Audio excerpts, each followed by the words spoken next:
It's more the way that, because obviously Kuno's thing is Kuno doesn't care about anything. Um, Thank you. I feel good. I haven't weighed myself yet this week, but I was. It'd be 28 kilos nearly since yeah, nearly 28 kilos at this point. I,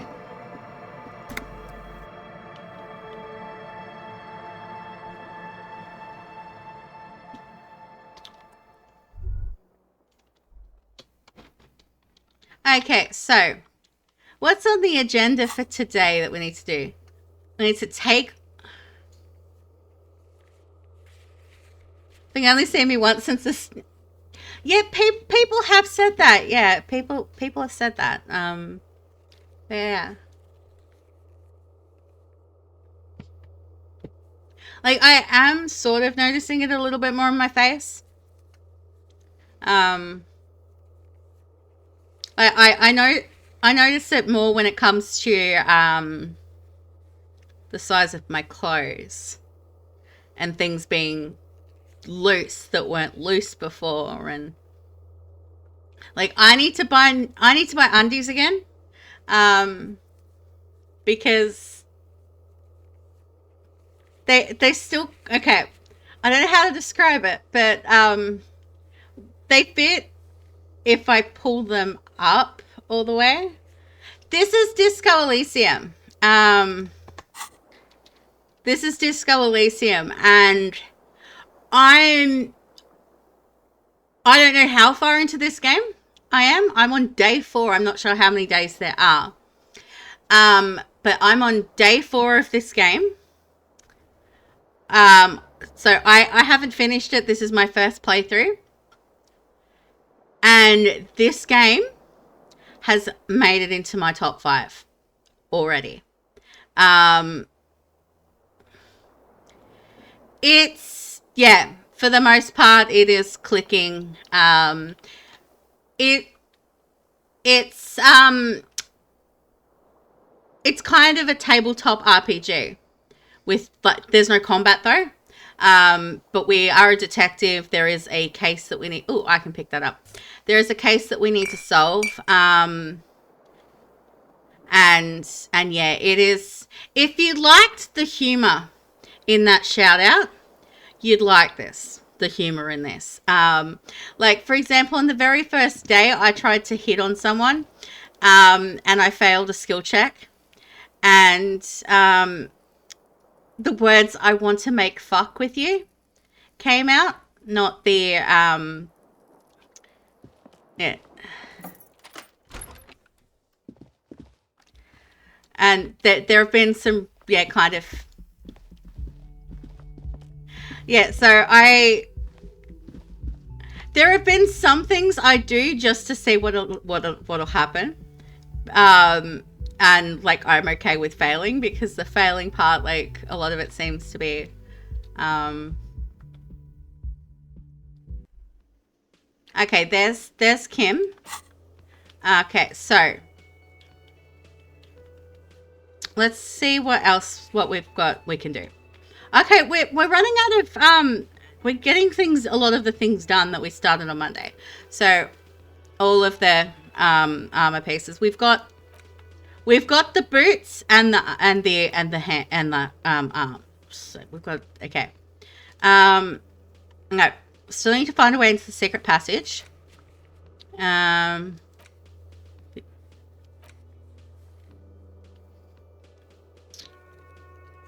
Okay, we should probably call Alice back today. In fact, that might be one of the first things we do. Is that... Yeah, so there'll be some analysing Gary's composure. Locate dial number 28 in the apartment building. Okay, we do have our badge, so we can try and get Joyce's info. Find out where the lady... Okay. Okay, we need to put the envelope in the mailbox. Um...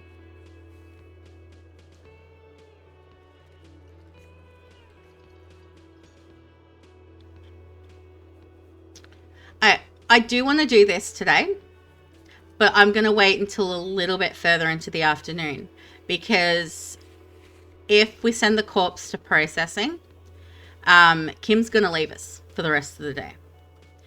Obviously, there's some stuff that I kind of want to do on my own. So, like, for example, hit on Lydia, I think her name was. No, something else, but yeah. Working firearm that shoots that.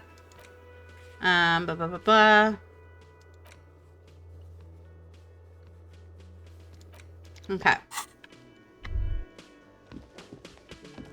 Good morning, Kim. Let's go.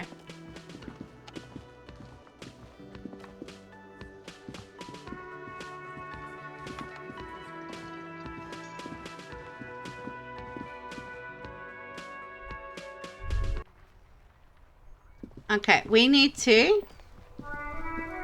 Do I need to actually get the letter out of... Put the letter in my hand? I don't think I need to put the letter in my hand, but let's... Is this the mailbox? The dented yellow mailbox greets you with its graffito, bullet holes, and an RCM sticker. I knew we'd get to use this mailbox for something. Yes, for sending mail. Okay, let's drop the white envelope to the mailbox. The white envelope in the darkness. It lands with a soft thud on what sounds like a couple of letters. About a week's worth of mail as collected in there. They'll empty this very soon. Probably did the right thing. You can't trust that slug, Everard. You know he's going to play you somehow. Yeah, so I played him first. Right, let's go back to Everard. If we don't mention anything to him, he won't know before it's too late. Okay.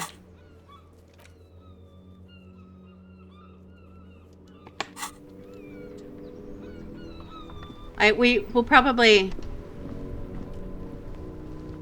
Who are you and why are you looking at the truck? Excuse me, this isn't your truck. That's one brutal motor carriage, says the young man with piss something written on his back. If I were a real skull now, I'd jack it, paint it in palm tree livery, then bottom light it, neon style. His companion wears a simple yet elegant slogan, "Fuck the world." a snazzy shit-ripped skullmobile like this would make a fine trophy. We could, like, hang fucking shrunken heads from the side mirrors. Cops' heads. Scary tribal shit. Yeah, tribal shit. A cop carriage like this would have proper skull value. While I appreciate the interest you take in my brutal motor carriage, I have to stop you right there. The RCM takes threats directed at its property seriously. It's just theoretical work, Copper. No basis in reality. Man, if we were certified skulls right now... Who are you? I can tell you who we're not, cop. We're not snitches or skulls. Which is not to say that the skulls are bitches and... On the contrary. The part of this presentation you want to take home with you, cop man, is we're not part of the skulls. Yet. Okay then, let's indulge in some intellectual exchange. These young men seem eager to share their beliefs. Who are the skulls? You don't know? What kind of cop are you? It's not a question. Don't get into it. I'm so glad you The asked. question was rhetorical. The skulls are the most vicious gang of the Besmertnay.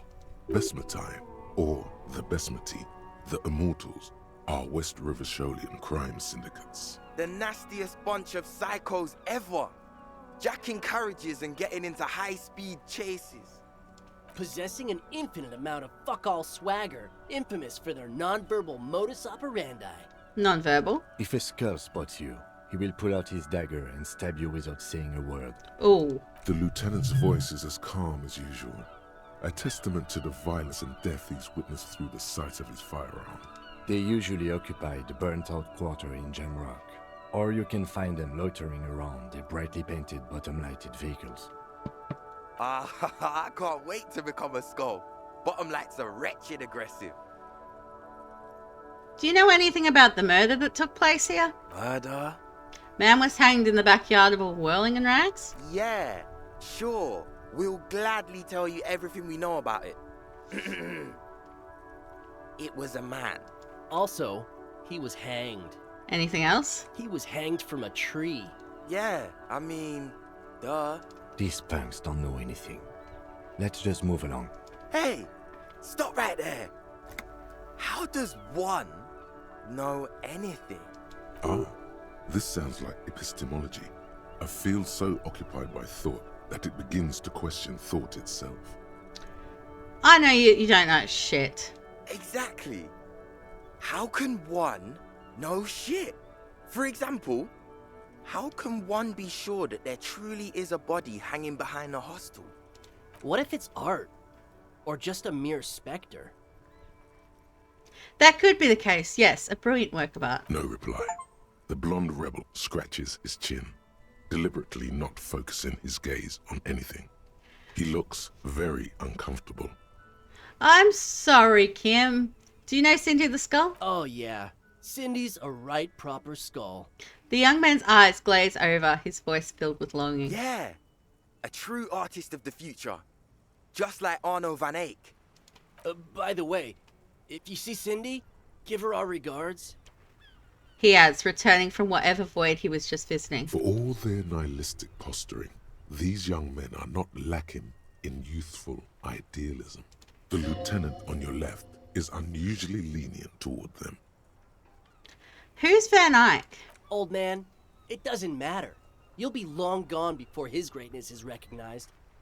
So you're saying I'm an old man? Yep, old as fuck. Yeah, man. It's like at death's door. No wonder you know nothing about the future. You won't be there. Why aren't there more skulls in Martinez? The Union does their share of policing in Martinez, at least where gangs are concerned. That's why there isn't much organized crime around here. Don't you worry about that. We're gonna make up for the deficit. Yeah, we are. The young men exchange approving nods. Okay, your rhetoric is confusing. Are you part of the skulls or not? We're not franchise skulls. Well, not yet. Once we get our name out there, we'll have a chance to join them. And what makes you think that the organization would accept you? Because we can be just as psycho and vicious. You'll see. Ah, you'll see for sure once we're in. It's the last thing you'll ever see before the void consumes you. Throw him off his game. Are you implying I might be in some sort of danger? The young man raises 2 fingers to his temple and an imaginary hammer hits the carcass. A threat? Good. I like those. But I don't. In fact, I dislike them so much I'm willing to drag you boys back to the station just to calm myself down. Hey, there's no need for that. We're just talking here. Joking too. Stay light, man. Yeah. Didn't you cops, have some questions about skulls or some shit? Enough of the scullery then. Mm-hmm. He throws a longing glance at the Kanema. What's with the jackets? What about them? Why does your jacket have Pierce written on it? Well, first off, it's a statement and not necessarily something that characterizes me as a person, even though the statement has character. And I do like piss. The word piss epitomizes the struggle taking place in the world. Things being defined as they seem, not as they are. And, I guess, it's also about communal spirit, the future, and truly appreciating our differences. Also, you've got to admit, it catches the eye. And since the Grand Piper is slowly but steadily moving towards basing the economy on it, attention, it is imperative that the medium itself convey the message. Ew, what? What I mean by this is, we are all piss and that the world is inherently meaningless. It seems that the young man has a certain expertise in at least one field, even if it's rather narrow. Is that field piss? Like I said before, many men keep searching for the one, for so-called true love, which is actually just obsession masquerading as kinship. The thrill of the chase, the hollowness that fills your chest cavity after catching it. I'm wondering if the poetics come with the jacket, or are they derived from something else entirely? To catch a fish, you'll need to hurl the lure many times, and even then it isn't certain that you'll get anything. If you blow up the lake, though, Blow it up. you get more fish in a shorter time. And, for time is of the essence and fleeting ever so quickly, one must think of a way to fuck the whole world and not get caught up in fucking someone. Because when one fucks everything, he fucks nothing. And that, to me, feels glorious. Sticking your dick into the void. Hate to admit it, but in a weird way, he's got a point. That was exactly what was going through my head as well there, Rhetoric. Is it a coincidence that here we have 2 badass jackets and 2 badass cops? Are you insinuating that we try and steal their jackets? Because I'm actually all for that. But I want... Yes? Do you think it's a coincidence that there are 2 of us and 2 of these jackets? What are you implying? Which one would you wear? I'm not sure I understand you, detective. Are you more of a piss or a fuck the world kind of guy? Neither. Come on, King. It's just a mental exercise. Fine. If only to end this discussion. Theoretically, if I were a juvenile delinquent, if I were to already be down that path, I think piss is the stronger of the 2 statements. That works. I feel more like a fuck the world kind of guy. Seems about right, especially considering your heroic exit attempts. That's an origin story for a dynamic duo right there. So are we done here? Or you don't need us around for your secret whisper party, do you?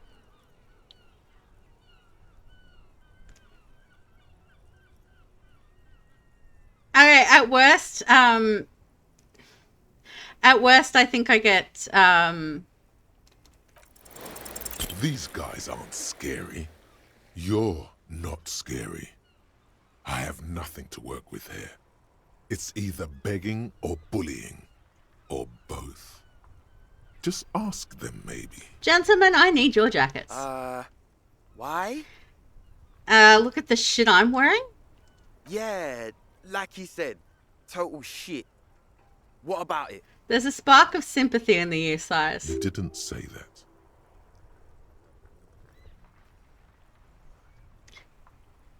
My clothes make me sad. I need to fun it up. The lieutenant looks down at his bomber jacket and shrugs, obviously content with his uniform. Please? Fine. Fuck it. Here. Take it then. I can't got handle the this sad jacket. It's true. He simply can't. It's called empathy. Wow, I did not see that coming. You better wear that jacket with pride. Fuck that. You're not getting mine. My dad's a lawyer in La Delta. He'll have your badge. No, he won't. The lieutenant is lightly amused by the situation.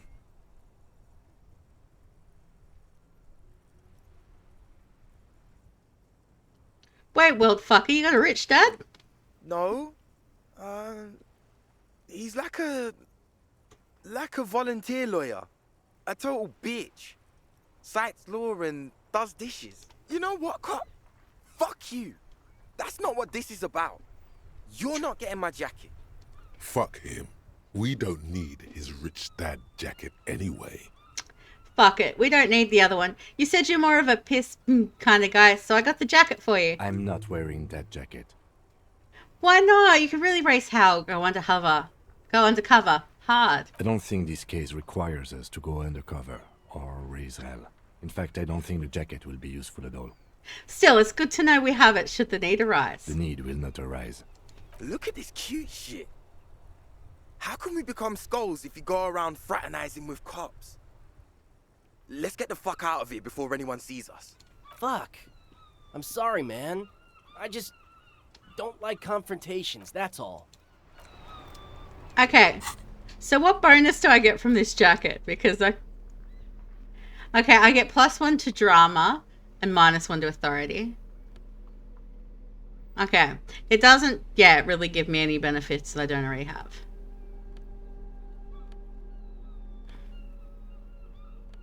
Okay, I'm actually going to put these on because they're... Okay, that gives me +2 to authority. That might be a little bit better when it comes to trying to get that thing from...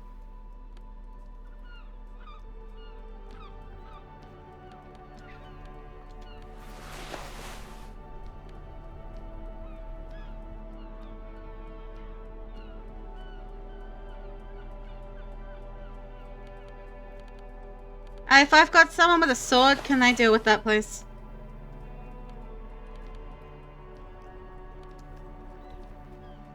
I could go around wearing no pants. We should probably wear pants.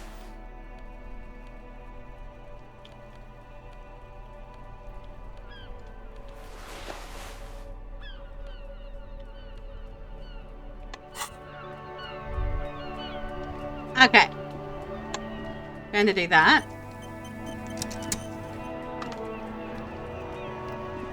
So we need to call Alice back and ask about the, Inside, you see a set of steering levers, a radio microphone, a pull-out toolbox, and the soft glow of the fuel preheater gauge. Tap on the fuel preheater As you gauge. tap on the gauge, the indicator pin jerks as if startled. It's in the large orange sector, indicating the engine is warm. Next to the gauge is a red switch labeled heat. No, that's enough fun with the foldable headlights. I know they are mesmerizing. They're also fragile. I'm not going to turn it on for you again. Fine, let's pick up the radio. Precinct 57, how may I assist you?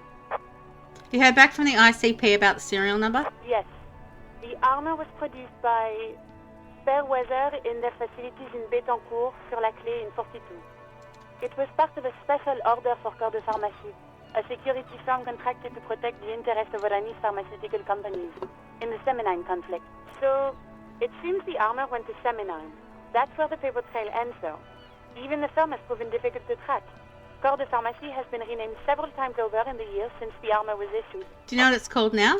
The most recently registered firm that the ICP has been able to connect to the CDP is a military contractor called Crenel, and the one before it was Downwell. I think they might be the same contractor. A suit of armor like this would have been manufactured with a particular person's physique in mind. You should ask for whom this suit was fitted.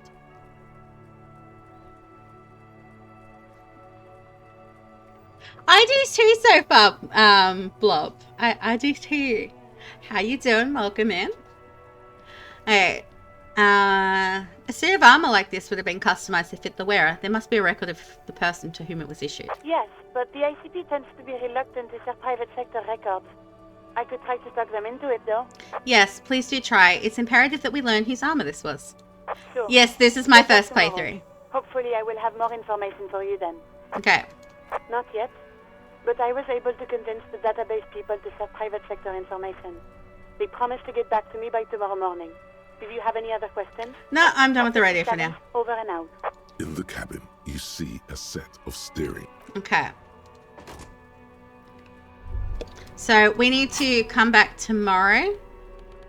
I don't know why I clicked on that, but because it was okay. Yeah, so call Alice back in the day for info on the armor. Oh, okay.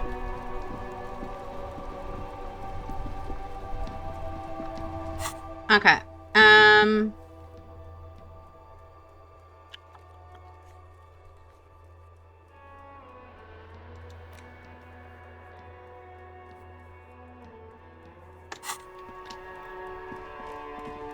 I'm gonna go the back way.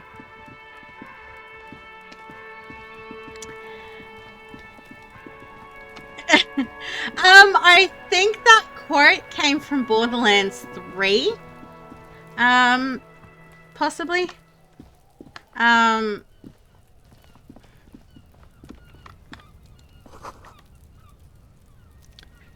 Because, yeah, there was a character there who,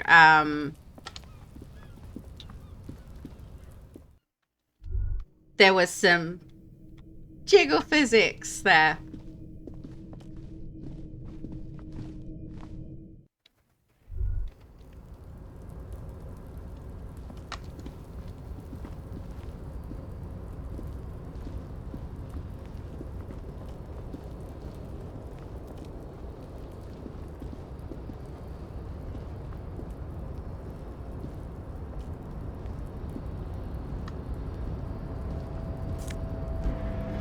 yay. That's definitely helpful. Wait.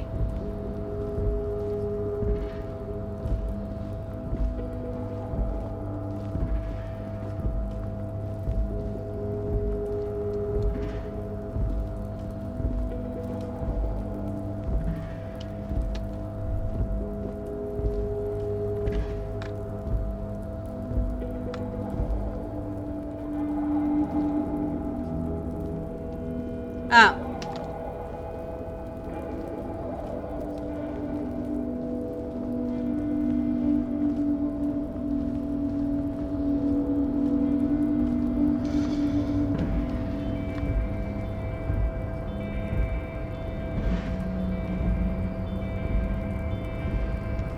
How did I miss the money there? Alright.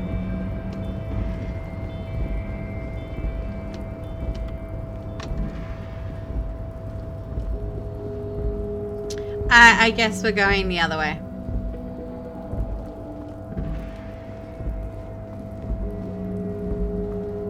Because it's not really letting me go this way.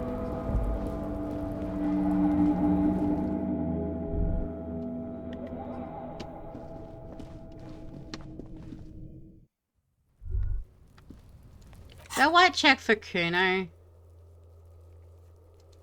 Alright. Got one for Lillian. That's her name. Why did I say Lydia? Yeah, we can't redo the Cuno one yet.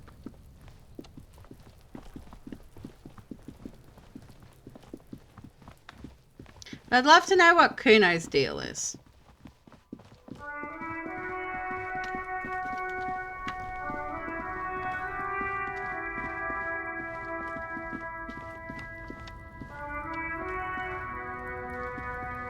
Looking for something, Hunt? Come to tell me to fuck off again? Alright. Yeah, I still can't. Yeah. Forgot that was a white check. Okay. We need to go... Tell Evra that we got those signatures even though we definitely did not get those signatures. How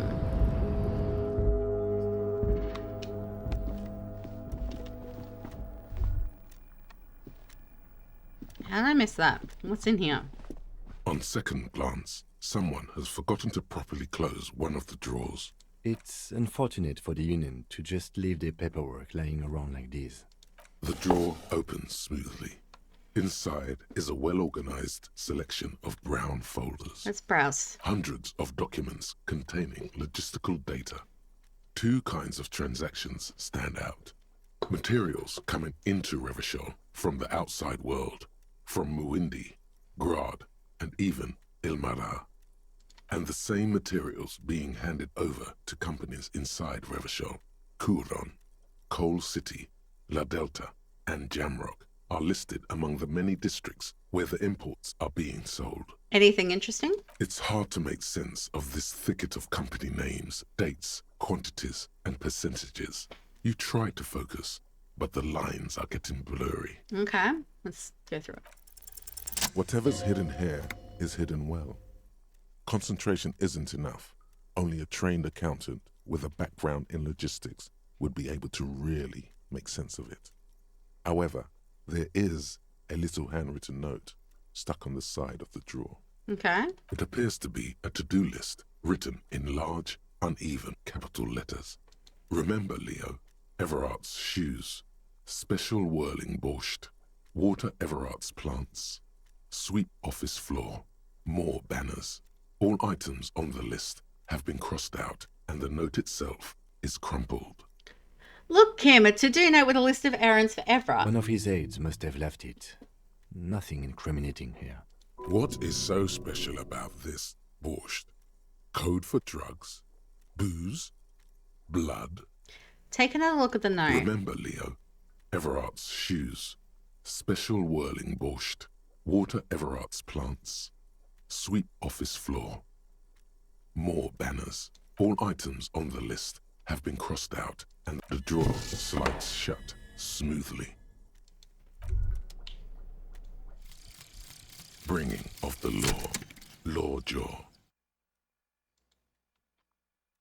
Okay, so we now know why you have Lawjaw, why you say the law in a weird manner, and why your jaw does that thing. You had polio as a child. You hadn't gotten vaccinated. It must have been right after the revolution. Not a lot of vaccine going around then. So you got infantile paralysis due to polio, and this jaw thing is a complication from that. Admittedly, it's not very funny, but you overcame it. This little infant survived and became a sharp-shooting super cop. So, fuck you, polio. Okay. Learning cat for hand-eye coordination raised to 6. Succeed all hand-eye coordination passives. Okay.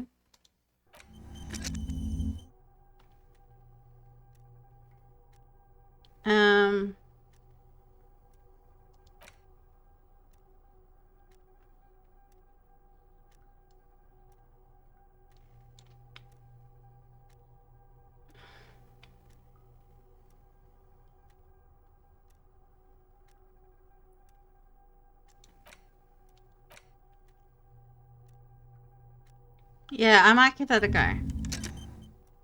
I am prepared to forget some stuff, though. Like, that one for...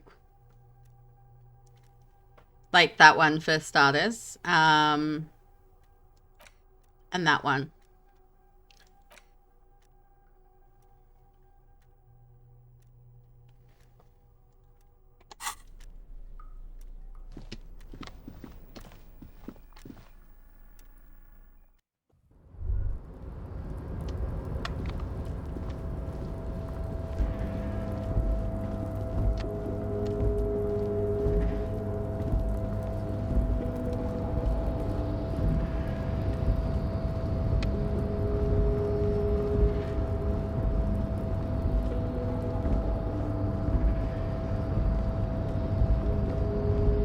Wait, did I see a person there?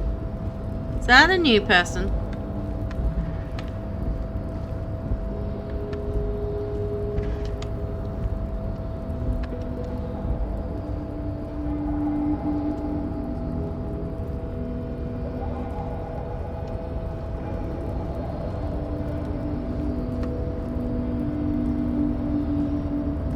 Ah, okay. Now that's one of Measurehead's bitches.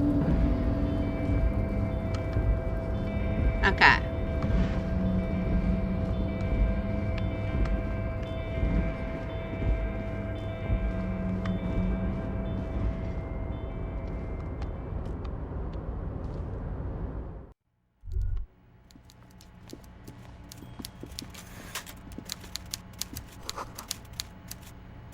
Not fishing rod, is it? It's...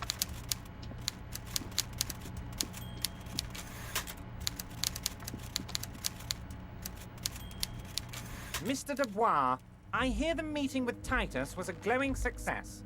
That's such a relief. Titus can be a handful sometimes. Now, what can Everard Clare do for you today? It's done. I mailed the signatures you asked me to mail. The Golden Boy returns once more. Wonderful. Simply wonderful, Harry. He claps his hand. Of course. I already knew this. My friend, the mailman, confirms the letter is on its way. You've done a great thing today.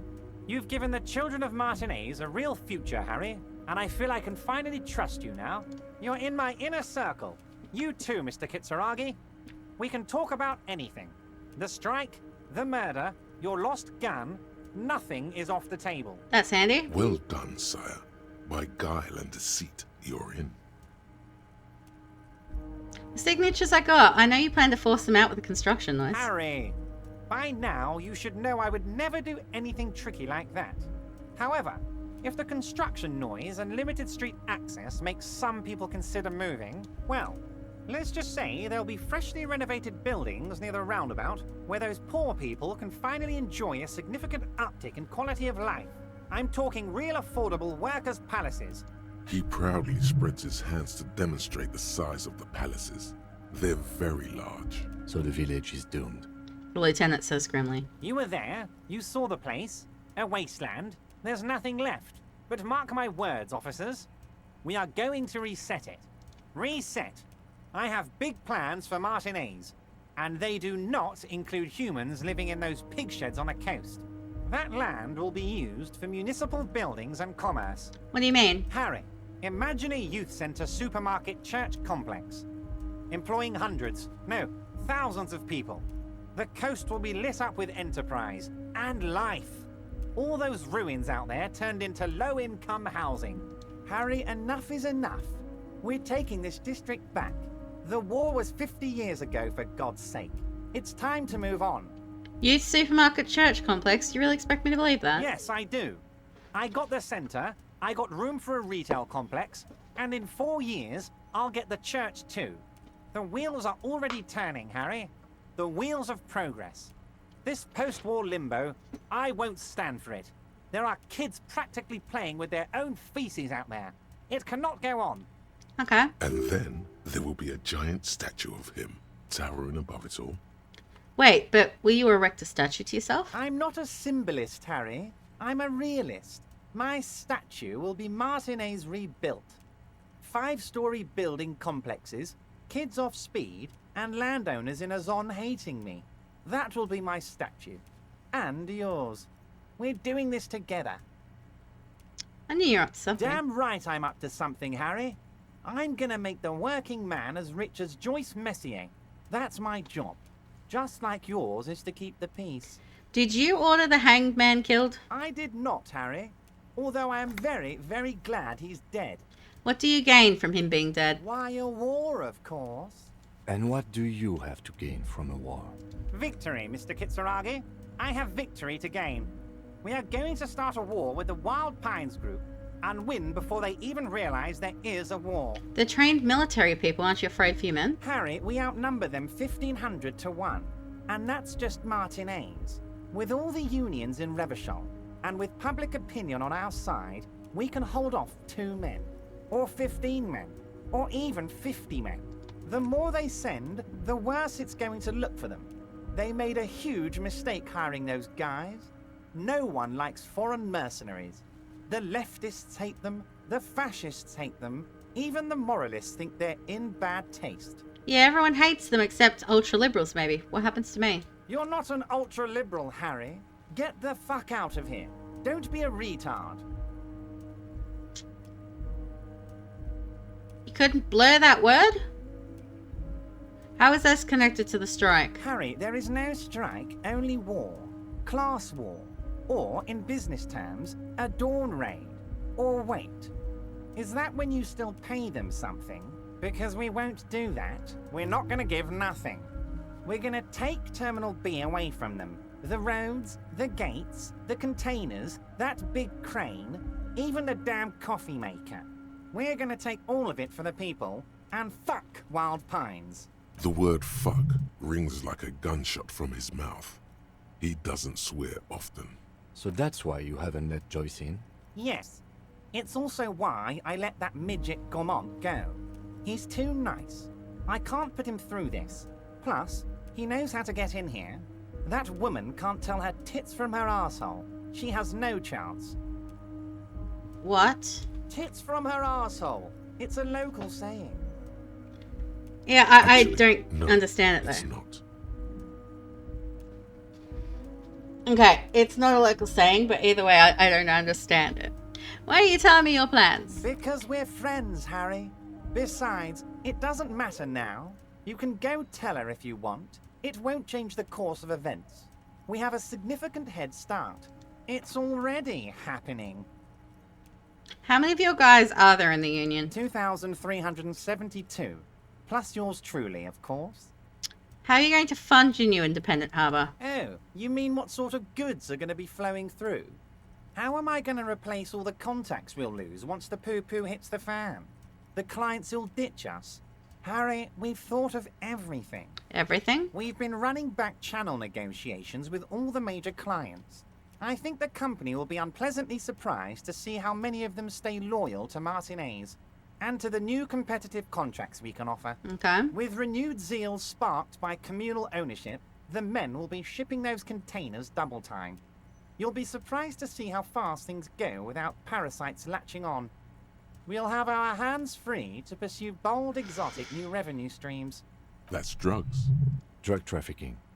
Drug trafficking? Don't be stupid, Mr. Kitsuragi. There are perfectly legal, 100% ethical chemical factories on the Samaran Isola. You don't need to be colonialist about it. All they do is produce components to keep the pharmaceutical industry running. That's people's health we're talking about. Old grannies, little babes, people with disabilities. That's just the top of the iceberg, though, isn't it? The company thinks transporting these chemicals in bulk looks bad, has bad optics, may be illegal in some countries. The Debarders Union, however, we're all about the large volume column. We're gonna transport the living daylights out of those materials, Harry. So your sick kid can get his Benefed, and your wacky uncle doesn't have to come off risperidone. Benefed is a children's cold medicine, usually apricot flavored, and risperidone is used to treat severe psychosis. And the kids on the street can get speed and pyrrolidone. I'm an old-fashioned guy, Mr. Kitsuragi. I sometimes grab a beer with the boys, but I have no idea about the things you just mentioned. But if I were to supply ingredients for some sort of rainbow party, I would make sure the Union took a fantastic share. And I'd keep that stuff far away from Martinez. He's basically admitting to it.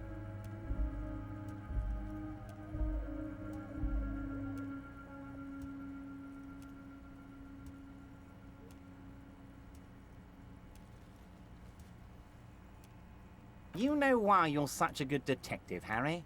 You don't get sidetracked. You care about the people you're supposed to protect, not some systems that may or may not be unethical. Anyway, let's not focus on the sensationalism of the drug trade. This hypothetical drug trade is all anyone ever seems to be interested in. It would only be a small part of the harbor's turnover, just like the harbor is, but a small part of Martinez. It would still be illegal. Let's look at the big picture. Martinez as a whole. There are little girls out there with dreams of making music. Young mothers who want to start businesses. Models who want to walk catwalks and steel welders who want to weld steel. I'm going to unite them all into one economic body. We're going to incorporate this place to Kingdom Come. Everyone's going to be in on the wealth, and everyone's going to pull their weight.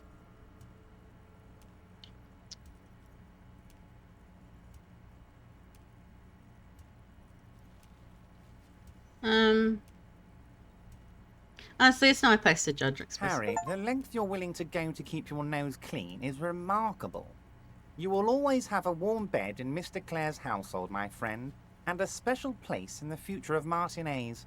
Can I ask about specific union members? We're way past specific union members now. This is the big time. We're talking about the future of Revachol here, Harry. You can bother Leonard with that. He loves to run his mouth on such matters. But I'm in big-time mode, Harry. There's something different about him now. He's more vibrant, more alive in his big-time mode. Can I get my gun now? Harry, I've got to be honest with you. Your gun was found 2 days ago. Withholding this information weighed heavily on me. But it had to be done. Fine, where is it? An old woman has it, and let me tell you, Harry, word on the street is she's a character. So watch out. This must be the woman who bought the gun from Roy. The one he described as terrifying. So the gun's still with the woman who brought it from Roy? Yes, the same one. I see you've done your research. The pawn shop made the gun easy to track. Crazy stuff, Harry. Selling your gun like that? Wild. Anyway, the neighbors of this old woman contacted my men because they trust me and the Debarders Union. Apparently, she was waving it around at the entrance to her building. She was waving it around at people? As I said, she's a character. I didn't have time for details. It sounds like she's unstable, but don't worry. No one got hurt. Unstable is good, actually. She will be easier to disarm. No, wait. Actually, unstable is pretty bad. Who is this old woman? Unfortunately, I don't know anymore. You're gonna have to go in blind, Harry. But she's an old lady. How dangerous can she possibly be? Oh, and she calls herself the Pigs. I, for one, find it refreshing. Finally, someone calls themselves a pig. Can you set up a meeting? I already have. Tonight, starting 10 o'clock, near the old fish market on the coast, the one on the boardwalk, a little past the fishing village. Be careful, Harry. I would never set you up for anything dangerous, but you did ask for this. Now, back to the fun stuff. She will be there from 2200 hours till 0200 hours. Okay, so, yeah. Gotcha. More fun stuff. Seems like we already have fun stuff to do. That's it for now. Great, Harry, great. I think we have truly built a bridge between Martinez and Jamrock today. We have united the RCM and the Debarders Union. Suddenly there's a sadness in his tone. This has been so great. I'm sorry we don't have more fun things to do together, but if you ever feel like bouncing something off me, my door is always open. Most certainly, Harry. There was a bullet. Nothing brightens my day like brainstorming these things with you. There was a bullet in the hanged man's head. So they shot him. He sounds pleasantly surprised. He was shot in the head before he was hanged. How odd. I don't know what to say, Lieutenant. They told me they hanged him. A hanged man is what I saw when I took a look into that yard. It's impossible to say if he's telling the truth, sire.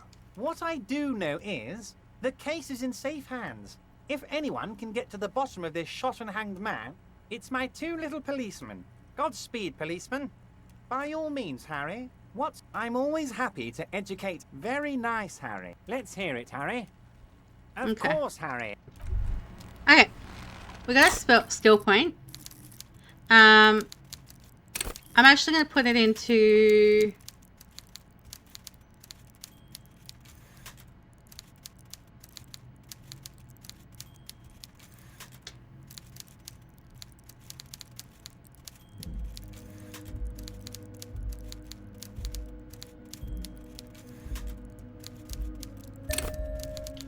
endurance, because that's going to give me another health thingy. Now we have 3.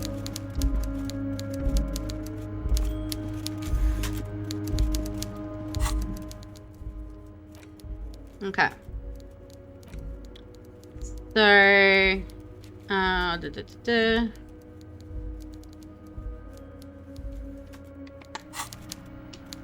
I need to find this old woman.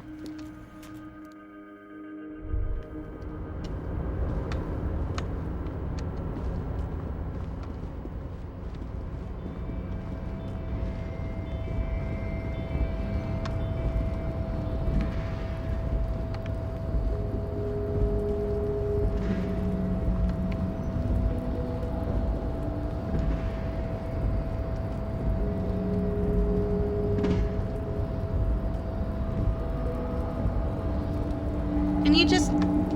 Harry.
I have my badge.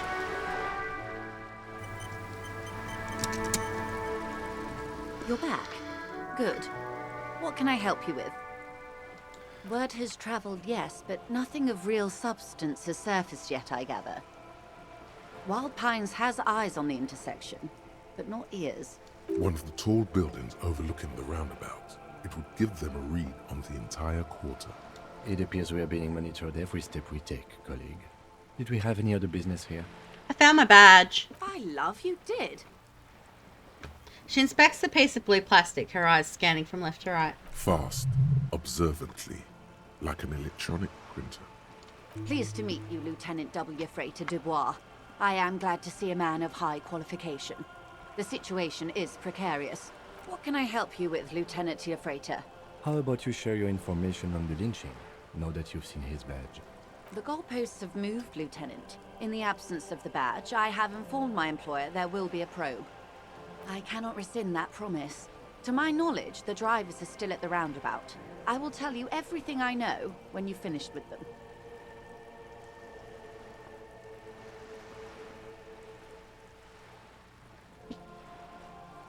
This was your plan all along? My plan is to share information. The only way to do that now is by telling my employers you've kept your end, which I hope you will, because let me tell you, we are in dire waters. You said you'd talk if I found my badge. I found my badge, now talk, bitch. Meaning, the information she has will raise the stakes in this game. The sooner the probe is finished, the sooner I can share crucial information with you. Now, is there anything I can do for you in the meanwhile? Tea, perhaps? Okay. Fine. I guess we find the lady lorry driver.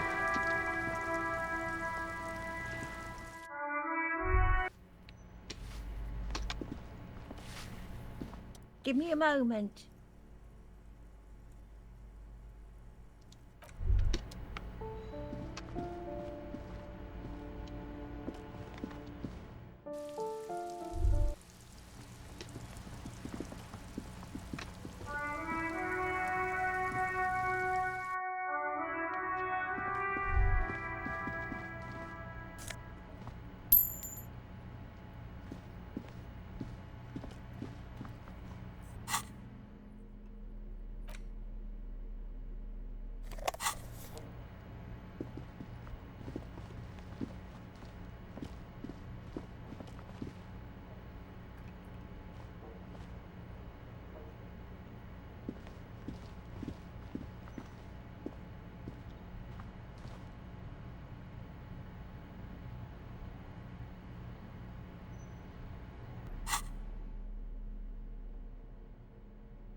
Hello again, officers.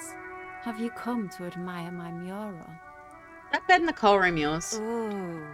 Not only have you found my address, you've discovered my biggest secret. I'm a coal miner. She does have eyes that seem to be smeared with coal. Really? You're a miner? Yes. I keep hoping a shaft will collapse on me. But somehow, it never happens. Don't you have a real home? Does anyone in a city like this? She replies wistfully, looking around. It's not the nicest place, but I guess it'll have to do. It doesn't have to do anything at all. Nothing does. Like me. Right now, I'm doing nothing at all. Cool, I have other questions. Shoot, Piggy. It's what you do, isn't it? Piss, beep, and fuck the world. Send their best. I don't believe it. I've never known those boys to have manners. They seem to hold you in high esteem. They'll never be skulls, but their hearts are in the right place. Skulls are cool. Can I be a skull? Fat chance. But you can still do your part to revitalize the neighborhood. Okay then, how's that? She throws you a conspiratorial glance, then presses her finger to her lips and squints up at the sky, as though straining to hear something in the distance. Have you noticed the quiet? Every so often, you might hear a gunshot pierce the air somewhere in Jamrock. But in Martinez, no gunshots, no sirens. The people are languishing in boredom and complacency.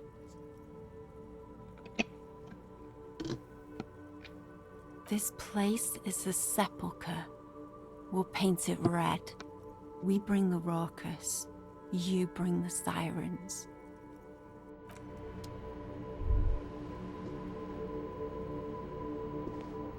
Okay. Can I get through here now?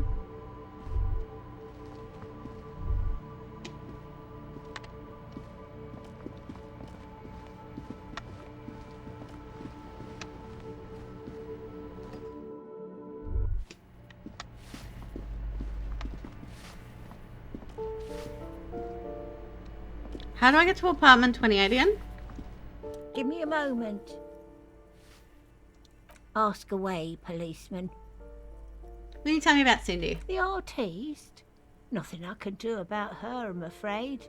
She ruins the walls faster than I can clean them. Still, she leaves an old lady to her business. More than I can say for others. Some lunatic lost his mind. All kinds of morons pass through these halls. Do you know who lived in the foreclosed apartment? The hell am I supposed to know? Another nut. She mumbles some kind of a response. Then Ask away, policeman. she mumbles some.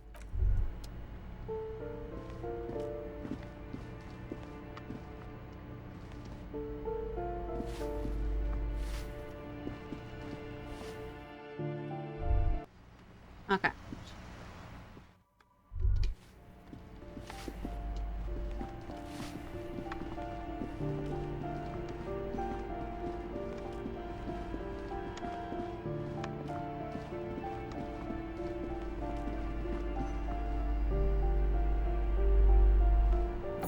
I went in here though, didn't I?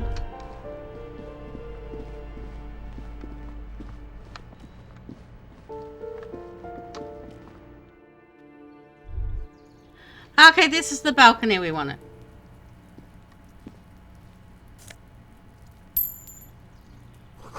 Curtains shift just a little. Someone's watching from within. Okay. Breaker box is full of cigarette butts.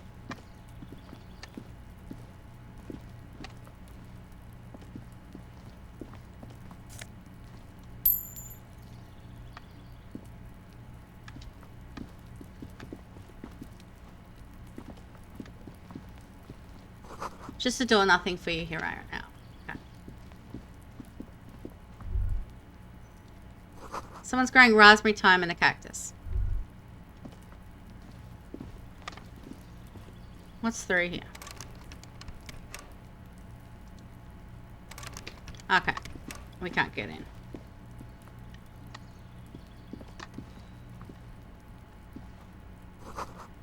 It's the door to apartment 29.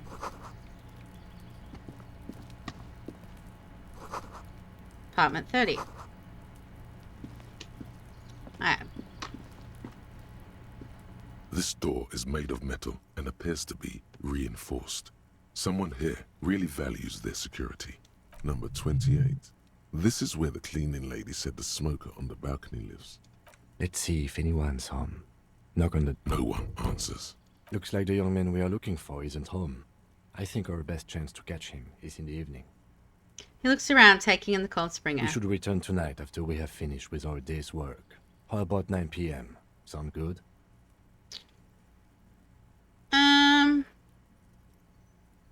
Tonight at 9 p.m., right here, apartment number 28. He writes it down to his little notebook. Goodness. Okay.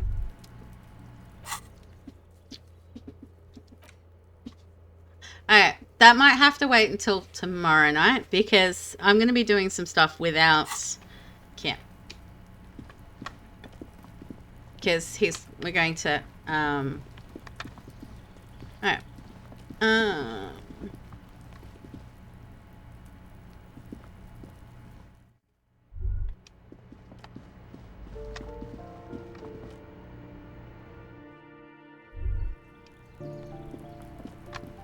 Okay, let's...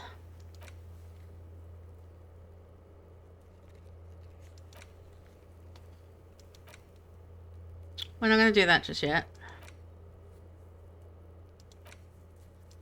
Inspect the trap. So there's a trap near the canal, southeast of the village. Okay.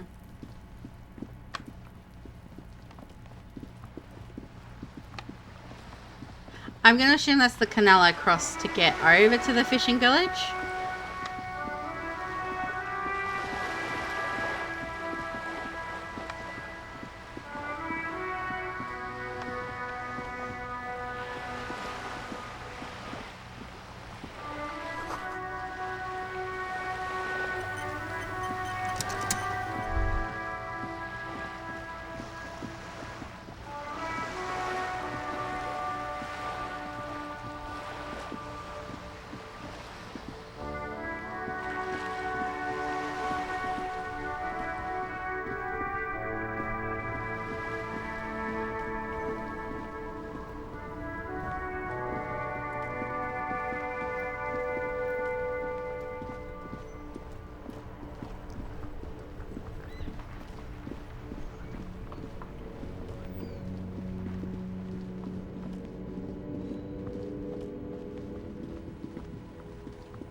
A familiar apparatus lies among the reeds, another one of Morel's traps, weighed down by stones to keep it in place. The reeds bend forlornly toward the sand. Some tufts have been crushed. Snow covers the broken stalks like a shroud. In the east, the city center hums to you. The constant, distant song, louder on this part of the coast, nearer somehow. And there's that cold again. Always the cold. This trap is also full of panicked locusts. No sign of any cryptozoological beast inside. Another empty trap. Are you enjoying the cardio, Always Lieutenant? up for a good jog. Otherwise, would I still be on this case with you? Okay. So there's one in Land's End, far northeast of the Feld building. Okay. I'm not sure where the Feld building is. I don't think we've been up that direction yet, but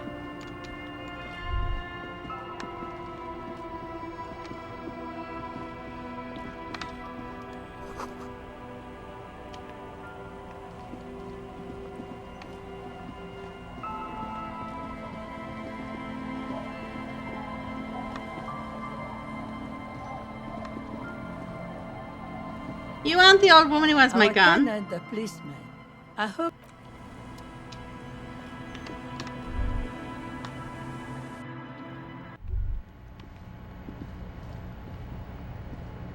Alright, let's try this On again. the table, you see a bowl of water, a rough soap, and next to it, a small hand mirror. A straight razor soaks inside the wash basin. Like an artist with a brush or a master swordsman, you use the small mirror and the straight razor with some soap to remove all that unkempt hair from below the nose line. The sharp blade chafes against your skin, producing a scratching sound. The surface underneath the beard feels tender, the air brushing against it chilly. Okay, let's feel our clean, safe cheeks. They feel so smooth, surprisingly so. A feeling of freshness overcomes you, as if you just came from a cold bath. The water reflects back a vague image of your clean-shaven face. Despite the bulbous nose, unkempt hair, and persistent swelling, you look a little younger, maybe. Okay.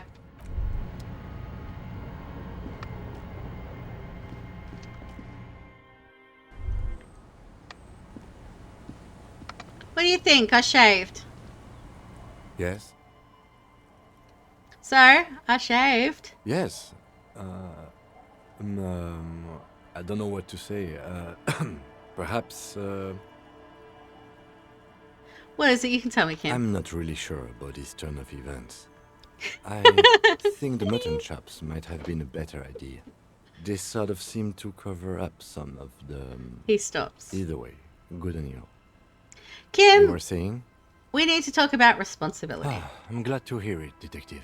I was wondering when we'd get to this very subject. Good, we're on the same page then. If you ask me, it's high time for you to put the bottle away. Sober up. Get back to basics. That would be my advice. I think we're talking about different things there, Kim. And I hope we don't even need to discuss the street drugs you've been abusing. Can't give up street drugs, man. I just got addicted to them. The lieutenant's quizzical expression gradually deepens into a frown. So, what are we talking about then? I'm talking about la responsabilité. You know, that kind of gets assigned. Why are you pronouncing it like you are a coalition bureaucrat? You know what? Forget it. What specifically are you trying to assign responsibility for? This whole situation. Ah, now I understand. The lieutenant nods his head gravely. Next, I suppose you're going to tell me you need to form a committee to assign this responsibility? Yes, exactly. Fascinating. And here I believed your recent turn towards moralism was just an act. In any event, I am just a humble law official. I may work under the moral intern's umbrella, but I'm certainly not qualified to serve on any committee. If you are serious about this, you might keep your eyes out for any coalition officials we might happen to run across. Now, was there anything else? Okay. Keep your eyes peeled for moralists, okay.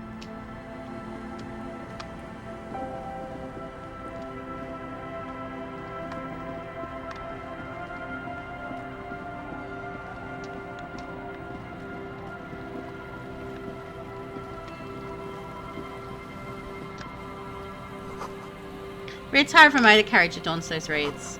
So Nolan being an unsuccessful model, okay.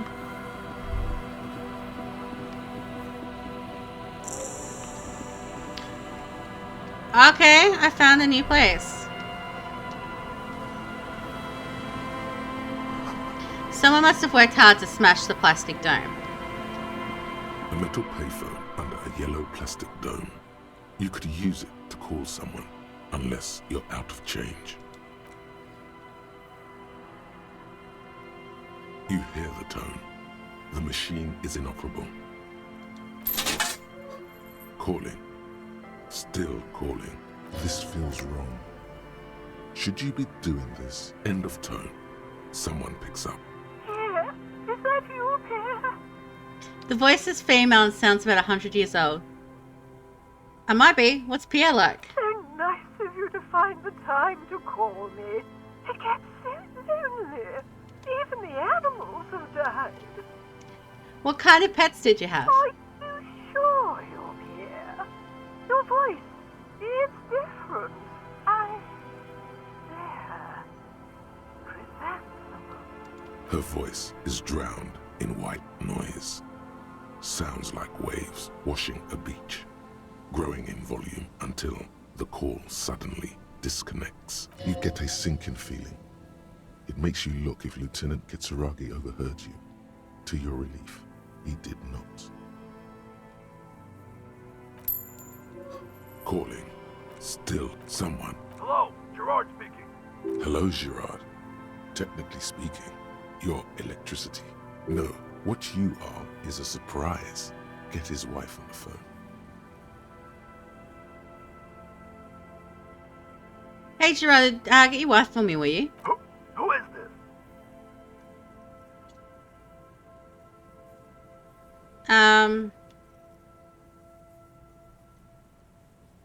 It's Harry, put her on it like wait. Who the fuck do you think you are talking to me like that?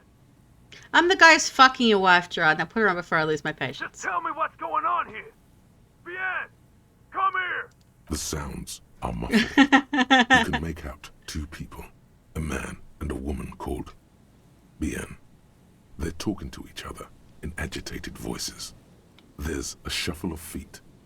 Children, maybe. Amid the howling in the wire, you make out a woman's voice with a thick Samaran accent. Gerard, this is a joke. Someone is making a joke. More shouting. You're pretty sure you hear a man saying fuck several times. Then the crackle in the phone line gets violently louder, like the surf breaking.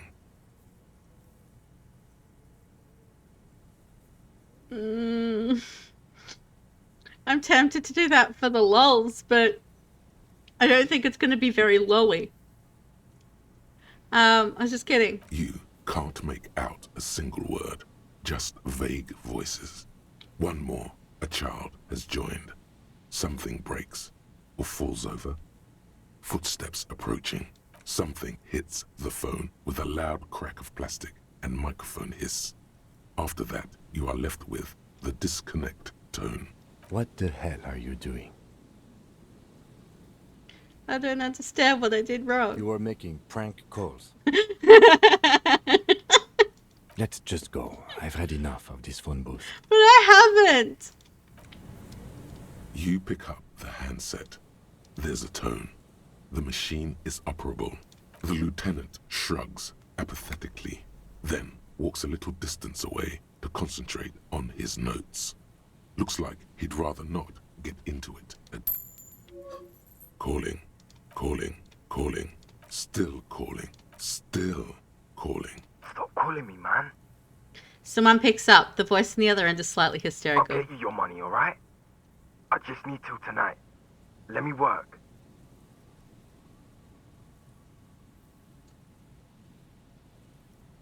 Seem to be in some sort of trouble. Maybe I can help you. I'm a police The officer. phone gets hanged up fast as lightning. All you hear is a little shuffle of nylon Damn. as the hand moves on the other end. Disconnect tone. Are we about done with this now? No. Calling. I'm tired. A man answers, fast this time. His voice is hoarse from cigarettes. You hear typing in the background. Sounds like he hasn't talked to anyone in quite a while. What are you tired of? Writing. I hate writing so much.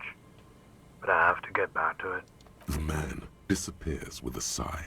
You do not hear the customary disconnect tone, just silence in the handset. The machine is still waiting for you to dial a number. Seems like it did not have time to swallow the coin. This sometimes happens. Lucky you. The call went too fast for the payphone to register. You can still make a new one without paying. Okay. What? Smells like betrayal. Sorry, cop. Okay. You close your eyes and put your index finger on the rotary dial. Then pull down on the number. Then move one up. And repeat the motion. Twice. Strange. This is not how you started before. Wait, what? 414447. Keep The dialing. 1117361. Your finger... Your fingers keep moving like a spider. Every time the ring rotates back with a little ring of metal. Like a bell tolling. There's more? Yes. 451-67451. You are going deeper now. Into some unknown place. Far away from this island of matter and its telecommunication networks. Okay. 451. You have dialed God knows how many numbers. The headset has been waiting silently to relay a signal. Surely nothing can come of this, you think. But it does. A connection. An ultra-long distance call. Your air fills with a crackle. The wash of a strange ocean full of white noise. A little bird starts ringing in there. Not like the local calling tone before. No, a small ring in a cage of distortion. Far away. A distant network of phones. Calling. Calling in the night. Calling still. The handset starts slipping from your sweaty palm. Your breathing is heavy. The lieutenant is too far away to hear your yelp. The sea wind blows. You can't. Some strange force is keeping the headset glued to your hand. Your ear listening to the ring in the speaker. Calling, calling, calling, calling, calling still. Then the ocean breaks. Out of the depths, a woman's voice emerges. Small. The dearest thing you've ever heard. She sounds sleepy.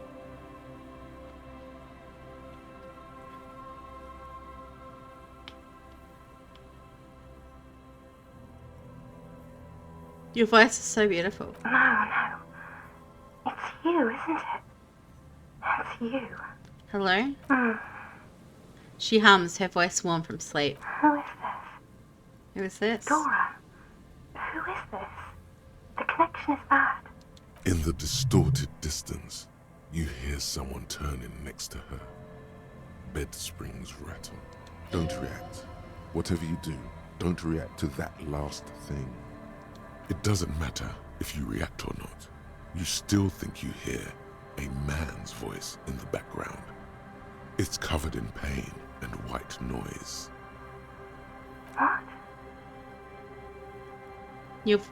I want to live with you. Oh no.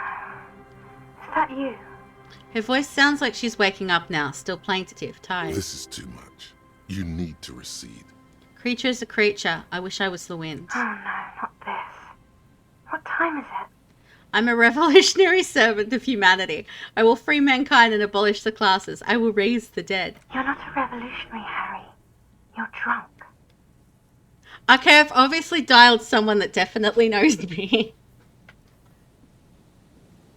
Harry, how do you know my name? I'm not drunk or high, I'm just hurt. Why does it hurt to talk to you? Oh, God. There's silence, it's heavy as tin. The white noise house. Ooh, are you there? Do you know what time it is? It's so late here. Sounds like she's looking for a clock on the nightstand. It's 4 o'clock, Harry. I need to wake up in 2 hours. Where are you? You sound like you're in another world. I'm in Morova, sleeping. Where are you going in 2 hours? To work. Where? The academy, where I work. The academy, that sounds better than my job. I'm happy. No response, only a sigh. The connection crackles like burning paper. Do you want a party? No. I want to go to sleep. I want to talk about me. Who am I? You sound like you know me. What do you want to talk about that we haven't talked about already? This is bad. You feel your right hand on the handset cramping up with pain. I'm the law. I'm a detective. I'm doing a case as a hangman. She does not answer anymore. I'm gonna solve it. Harry. Disconnect tone. The machine ran out of money. Boo! You dial the number again. 26 pulls of the rotary dial. The machine eats the coin, and a terrifying in the calling. Calling. Calling. Calling. Calling. Calling. Calling. It looks like she doesn't want to pick it up, Harry. Stop scaring her. Why? You know why. Calling. Calling. Harry, please. A sad voice answers, dressed in distortion. Underneath it, she is naked and warm under a blanket.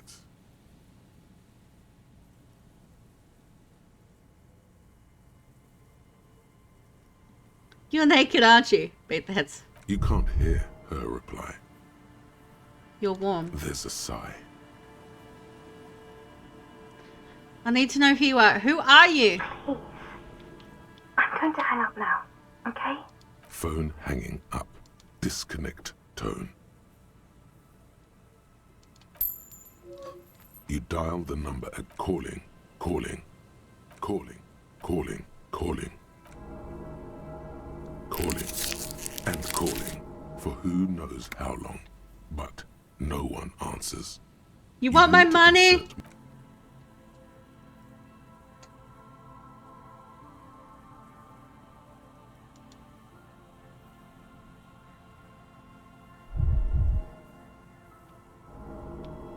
The cold metal is hard and hurts your knuckles. You look at them, turning purple. I don't know if I want to punch the phone because I'm probably going to die again. So. And I got no health left.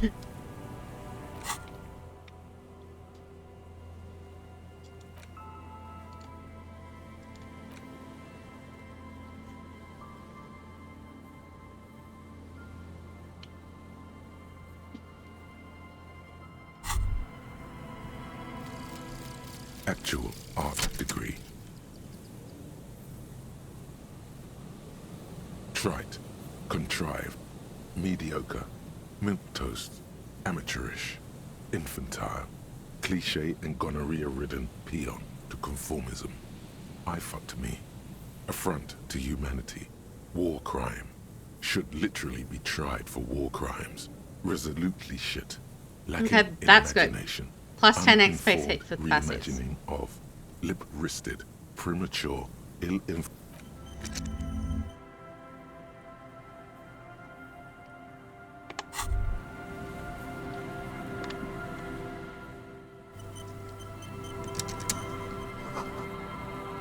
Blood drips from your knuckles to the sand.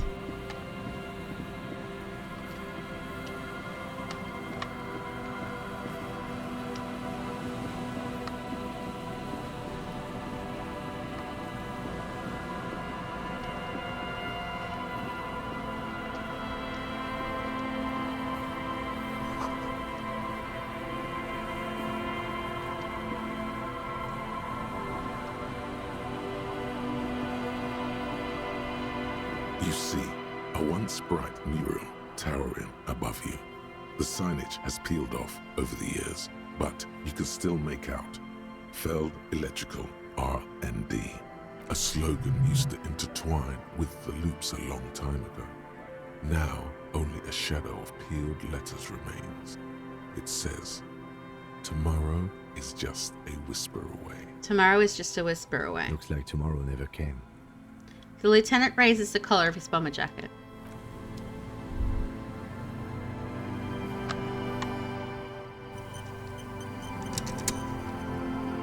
And Mikhail noticed the windows, especially with how there are no windows on the south side.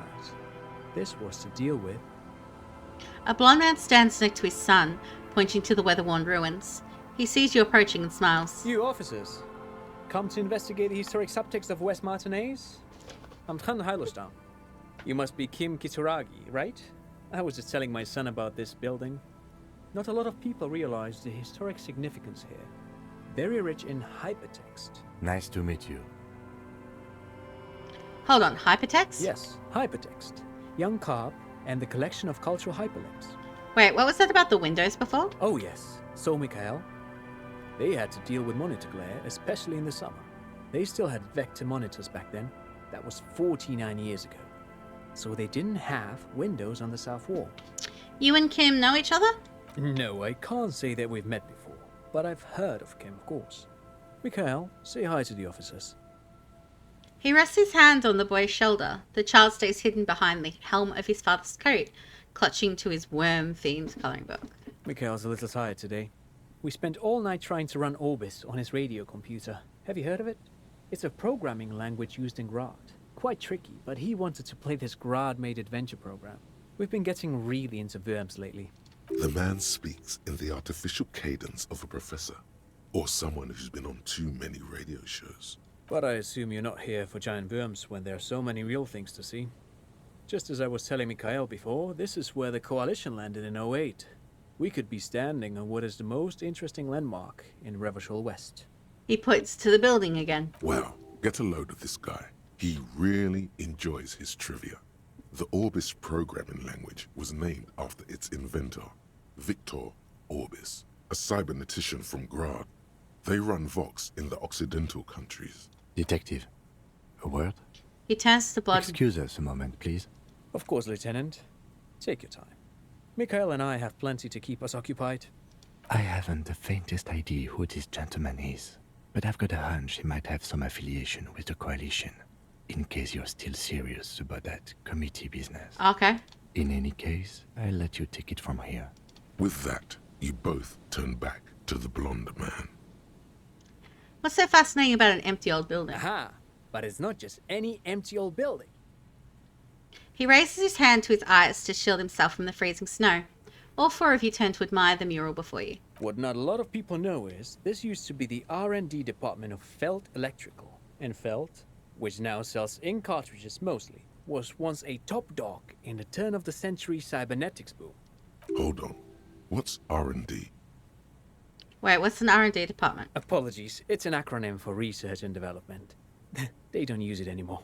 He smiles brightly, laugh lines around his eyes. You're probably more familiar with RTD, Research and Technological Development. Mea culpa.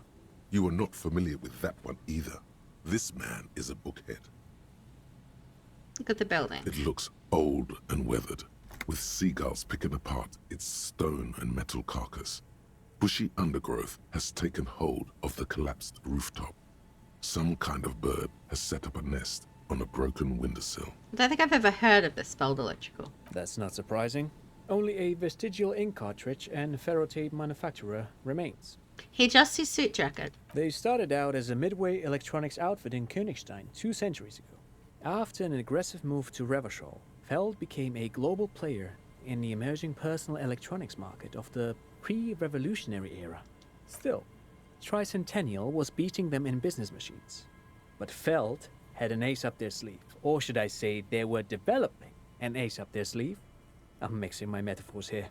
What was that ace? It was here in Martinez, possibly in this very building, that they developed prototypes for a tape computer. A tape computer? Mm-hmm. An elegant folding mechanism of rollers and ferrotape ribbons, portable enough to be a take-it-home solution.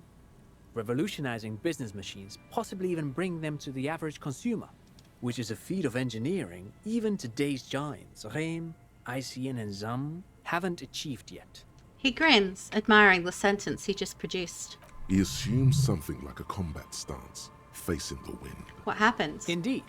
What? The revolution! The boy wipes his nose on his sleeve. Unfortunately, their moonshot project never made it to the market. Feld's move to Revachol backfired. The revolutionary government liquefied their assets and expropriated those very advanced prototypes. Possibly from this very building, or one of the adjacent ruins. He pauses, pointing to the other buildings, then continues. All of this was built by Feld, even the boardwalk. Wild Pines built Martinez proper as a resort for their middle management. Feld built this side of town for R&D. You're saying that Feld Electrical built this boardwalk? Yes, they even built a pleasure wheel, but that got destroyed in the war. A pleasure wheel? The lieutenant looks wistfully at the horizon as if picturing gondolas rising to the sky. Yes, to lure in their star engineers. This part of Martinez was nothing but reeds before Feld arrived. They had to make the prospect of living here attractive. It was supposed to become a global center for innovation in cybernetics. But history had other plans. What happened to the engineers, the company people? Oh, I'm afraid it didn't end well for the boys. But this story is a bit too dark for little Mikhail here. Now, if you were to ask about tape computers... He means that the boys got shot by the communists. The boys were bourgeois.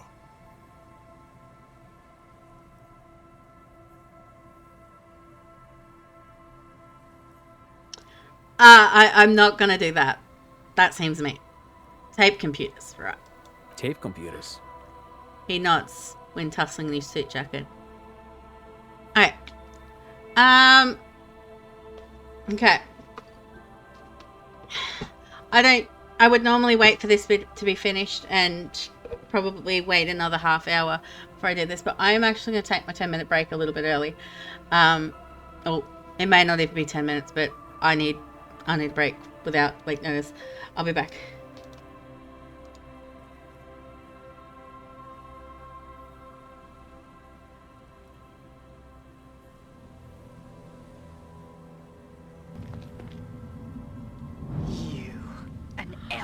Look at their boobs! You dare attack They're barely us? being covered and they You jiggle. and the rest of your sun-cursed race.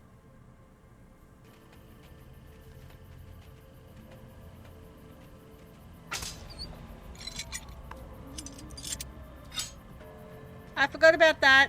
Now I'm ouchie. Okay.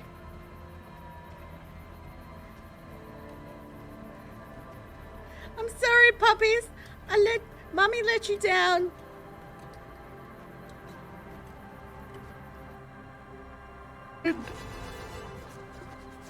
Damn. Is everyone doing this? Yeah. Right now? Yeah. I don't know where it started. Very. Can't beat the OG numero uno. Let's go. that's a one. It's a one. You gotta update. You gotta let it update. It's the one. It's a one. Where do we want to go?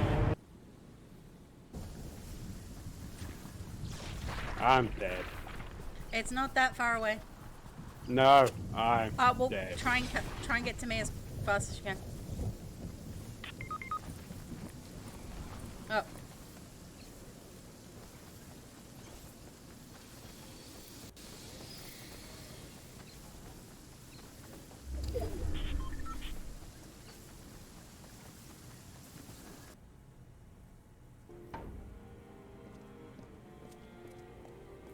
For science!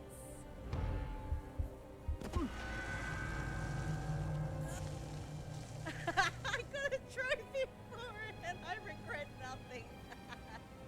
I don't. Just go under!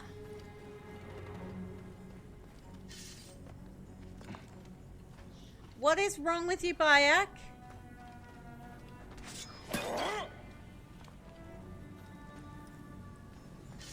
You see the hole?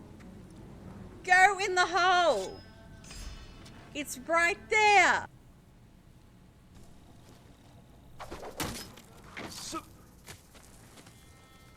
I love this mechanic. I love hooking.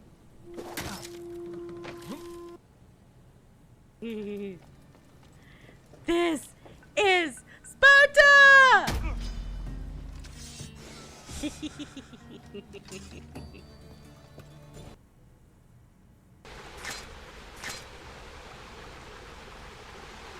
She swallowed that spear, and she swallowed it good. Like, she's all deep throating that shit. Okay, she's not coming? Okay.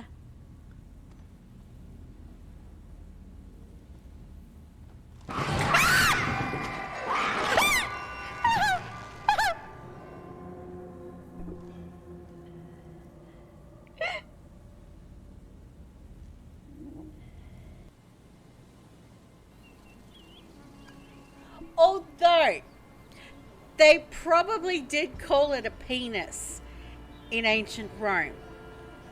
Or something along those lines. Because penis is derived from the Latin word for tail.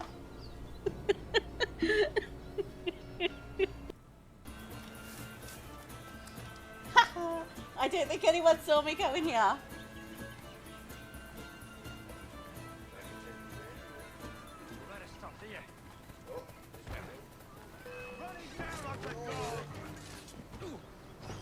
Oh, that was unfortunate. I thought I got away.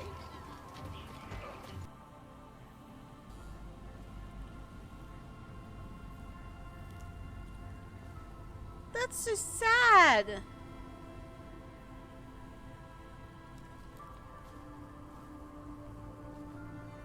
They died holding each other. Well, I'm sorry, I really don't want to be encouraging the rats. So, you live in there now.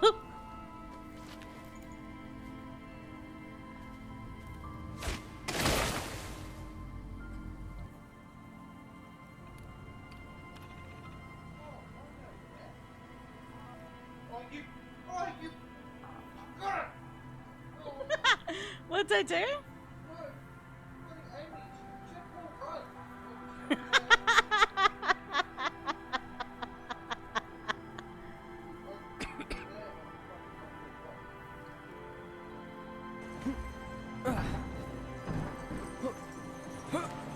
Oh God. Oh, don't you fucking dare! Come back!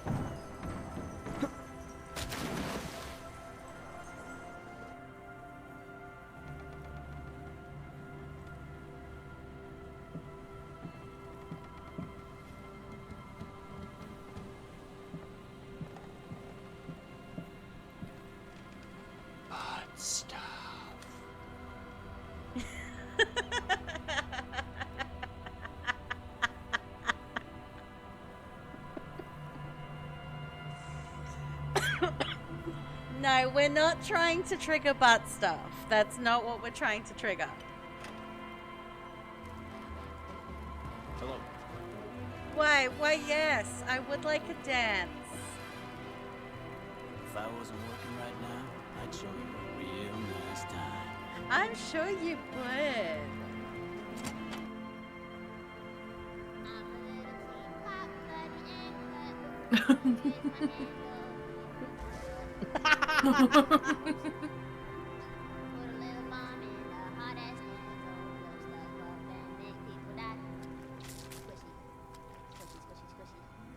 Oh, damn, you looking good, ladies.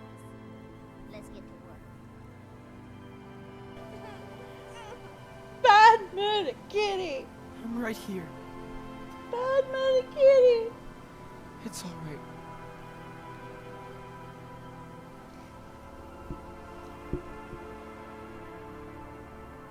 Why am I crying so much over a puppy in a game?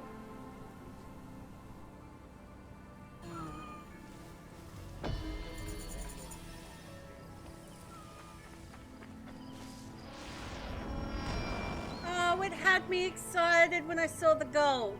Every time I see gold, I'm like, horny rainbow camel? Horny rainbow camel? But no. You're gonna jip me.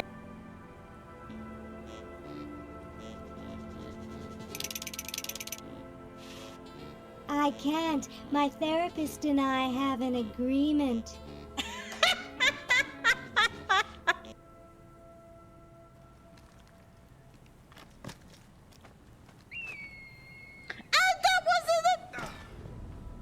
That wasn't an eagle jump. Oh, yeah. We need good weather and good fortune and good food and all of that. That was kind of weird. That was beautiful. Yeah, pull it without jumping. Okay, 1. Yep. Now jump on it.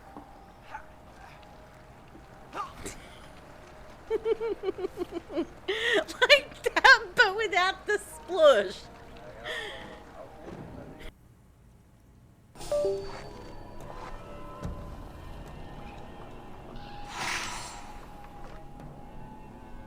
I looked over at my thing and the blurb thingy hadn't come up yet, so I'm like, did something actually disconnect? Because normally that comes up at the same time.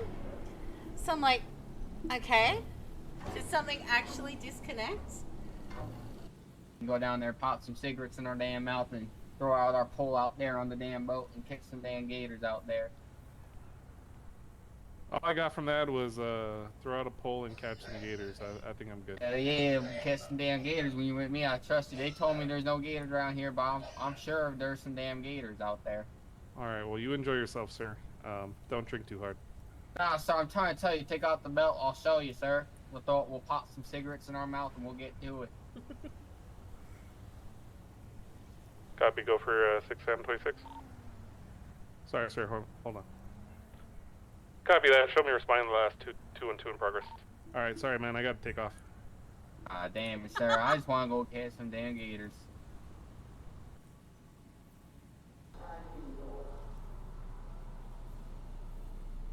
How is he so perfectly preserved? What the fuck? Don't touch it. Why did you touch it?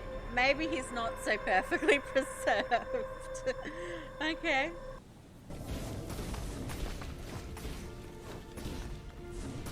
Eat fireballs! I'll go full panda on him. Yeah, thank you for turning the TV on. We know you're still here, Gregory, but do you want to...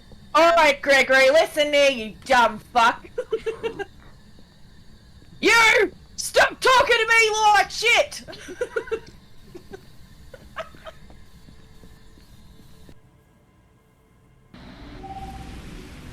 It's probably going to be beneficial to restore power.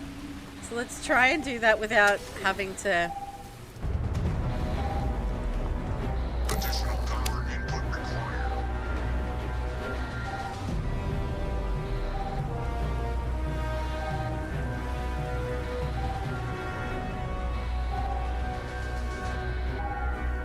Hide.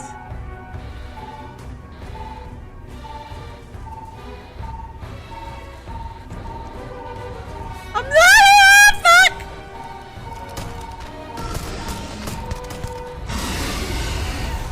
Run!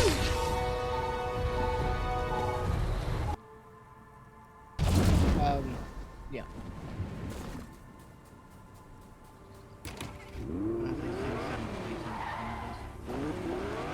Yeah, anyway, as I was saying, I haven't found a keg, but I have found chocolate.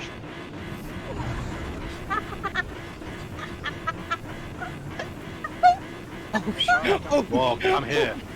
I'm coming over you.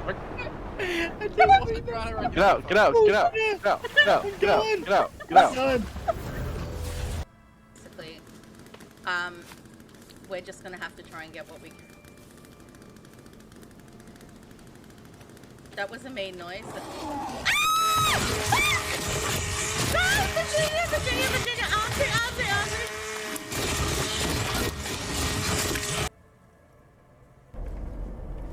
Oh god, I have to jump to that and there's something in there! Oh, fuck! Oh, don't mind me! Please don't eat me! You shot the fucking dickhead. Shut the fuck up, shut the fuck up. Okay, I'm back. Sorry about that. Okay.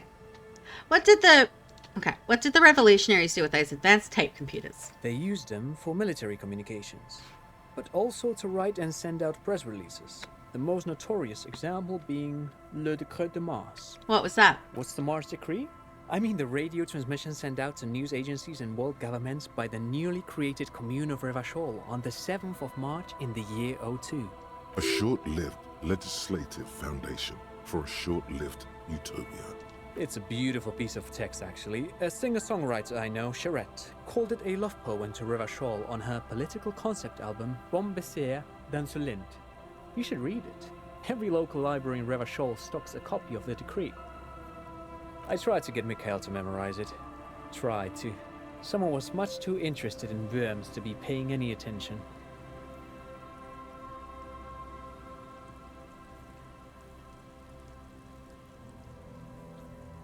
The kid takes a peek at the green and silver worm on the cover of the book, already forgetting about this part of the discussion.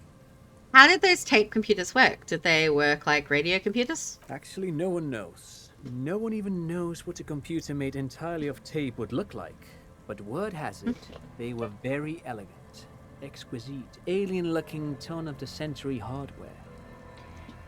He raises his finger, remembering something. Buckle up. 10 years ago, I did a little freelancing, I guess you could say. I was a special consultant for an exhibition at the Wompty Dumpty Dum Center in Vredefort, Oranje. It raised the same questions, and we had lengthy discussions with Paul Ockerman, who was head curator at the time. This was before the twins Keith and Guy Juice joined the team, trying to... Wait, did he just say Wompty Dumpty Dum Center? He did it. He said Wompty Dumpty Dum Center, like it's the most natural thing in the world. What the hell is a Wompty Dumpty Dum Center? And who the hell are Keith and Guy Juiced? Okay, the Wompty Dumpty Dum Center, Paul Ockerman, Keith, and the Guy Juice. What are you talking about? The Wompty Dumpty Dum Center for Contemporary Art. The exhibition itself drew on Lagerman's notion of memory, and so there were some parallels. That's why the head curator, Paul Ockerman, chose to... You're making this up. Kim, is he making this up? In fact, I'm not. The Wompty Dumpty Dum Center is a place you can visit if you're ever in Vredefort and are ever in the market for an exhibition space / contemporary art research center. He clears his throat. But perhaps I should return to the tape computers. As I was saying, the device itself was very elegant, fragile even. One could write directly on the tape using a special chemical solution. The machine would then analyze the handwriting, perform operations, and project output onto a white screen. It was a beautiful, delicate thing. Made of black film and folding tape structures. Okay. Cool. Very, very cool. Though I understand the socio-economic causes of the revolution, It pains me to imagine the revolutionaries setting fire to this precious device. But so they did. The felt playback experiment vanished into the fires of '07. Wait, the failed playback experiment? Yes, the official name of the prototype. Some sources report it as the felt playback experience, but those are incorrect. Why did the revolutionaries destroy it? Who knows? Maybe it was an accident, or maybe they didn't want the technology to end up in the wrong hands. Either way, they're all gone now. All 3 versions of the prototype. Nothing but debris and ashes remain inside that building. He takes a step back. The boardwalk creaks mournfully in the wind. Okay. But of course, what else? This is a long shot, but could you help me contact the Coalition? Well, that certainly depends. You know, the popular image of the Coalition is of a monolithic politico-military entity. But in reality, it's comprised of many interconnected yet semi-autonomous components. Okay. For instance, the offices of Inchicom are responsible for military affairs. These offices are located in the Bank of the World building, just a few kilometers from here. He points west towards the skyscrapers across the bay. Well, then there's also the Provisional Commission, as well as the Institute for Revacholian Culture, with its architecturally significant headquarters in Le Jardin. What's in Circum? Inchicom is responsible for all aspects of the military occupation of Revachol. During the revolution, they coordinated the efforts of the Occidental and Gradian invasion. But these days, their function is primarily logistical. What's the Institute for Revacholian Culture? Oh, the Institute is a marvelous organization. My favorite part of the Coalition by far. Their mandate is twofold. To export notable works of Revacholian culture throughout the moral intern, while also importing the most important culture products of the wider world to citizens of Revachol. Okay. There's an exhibition on Vespertine Proto-Expressionism that I can't wait to take Mikhail to. We're working our way through the major artistic movements of the last century. Who handles the money? There's got to be an economic component. Of course there is. The Coalition's economic affairs are handled by the Bank of the World, Revachol Mission. They operate in concert with the Institute of Price Stabilité in Serre-la-Claire. That's all fine, but what if I wanted to assign responsibility? Ah, that's simple. You're looking for the Comité de Responsabilité de Revachol. It's a sort of clearinghouse for coalition affairs in Revachol. Okay. Yes, this is just the sort of reasonable authority you're looking for. If you will, picture the coalition as a kind of wheel. The hub of this wheel is the Comité de Responsabilité. And out from that hub radiate a great many spokes, which connect to Inchicom, the Institute for Revacholian Culture, the Provisional Commission, and so on. If you're not part of the Coalition, how do you know so much about its bureaucracy? I have a long-standing interest in political systems. You see, it's my personal theory that political systems are a lot like personalities. In other words, how a state organizes itself is in some way the public expression of its innermost character. What is the innermost character of the Coalition, then? The man smiles at you for a long moment. He is doing his best not to show it, but the smile is ever so slightly more forced than before. Of course, officer, we've only recently met. It would require a more thorough conversation than we have time for to answer a question like that. It's fascinating to think about, though, isn't it? All right, fine. How do I get in touch with the committee? Well, now, that is rather complicated. You can write to the committee directly, but I understand that there's quite the backlog. A month or more, according to friends of mine who just so happen to know about this sort of thing. Of course, if you could somehow contact Coalition Warship Archer, you could reach the committee directly. But, well, that obviously presents any number of logistical and technical challenges. Okay, why do I need to contact a military warship to talk about a civilian bureaucrat? A very astute question. You see, in addition to its role as a military warship, the Archer is also responsible for coordinating all Coalition communications and surveillance operations in Revachol. Hold on, it's watching us too? Not just watching, it's listening as well. I don't know the particulars, of course, but I would expect a warship like the Archer to possess the most advanced surveillance equipment available outside of Seoul. Okay, I feel like there's got to be another way. Well, I suppose you could rent a private aerostatic and attempt to rendezvous with Archer directly, but I must caution against it. Warships like the Archer are usually authorized to fire on unidentified aerostatics on site. So how does one go about contacting a Coalition warship? That might be the trickiest question of all.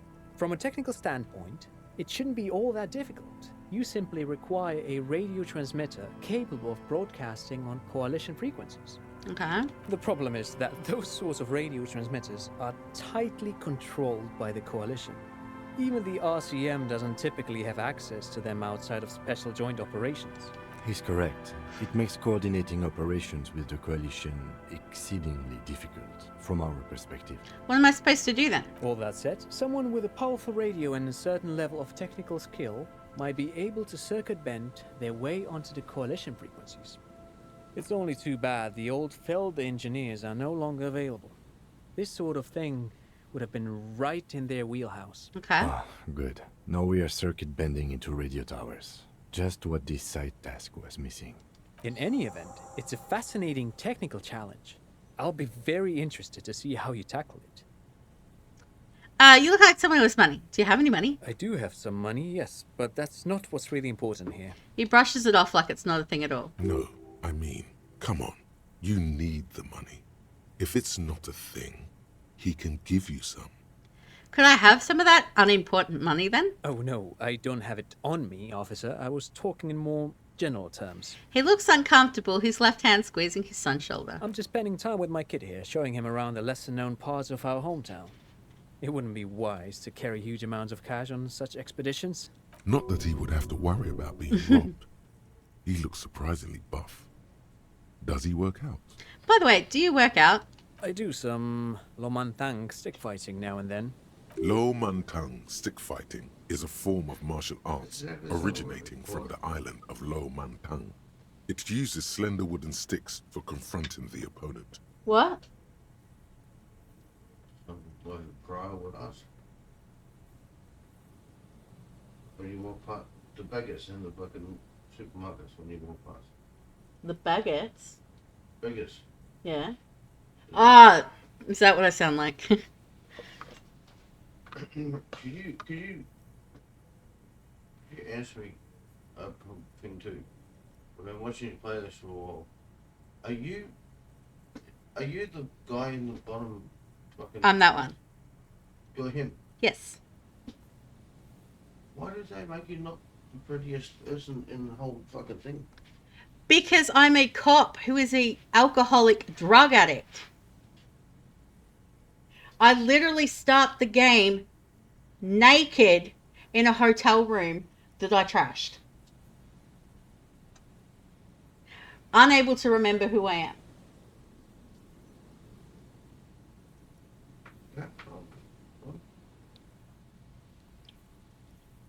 Actually, a great many cultures have their own version of stick fighting, such as the sacred Mabolo tradition of the Harley people.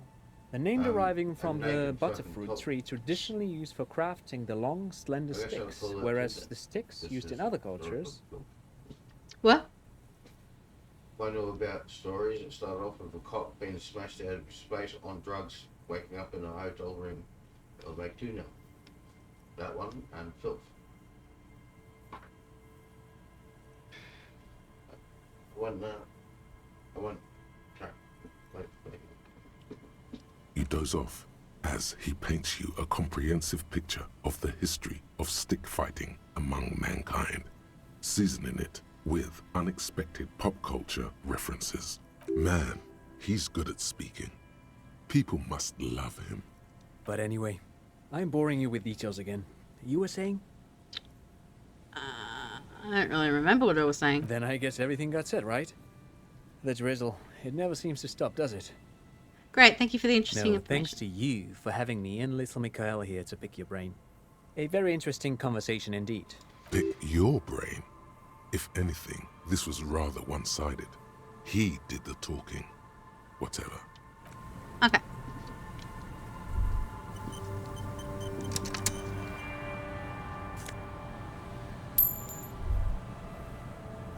Another power box. It charges nothing now. Cool. What's this? Fence blocks the path. No way I'm from here. Okay. Ooh. I need that.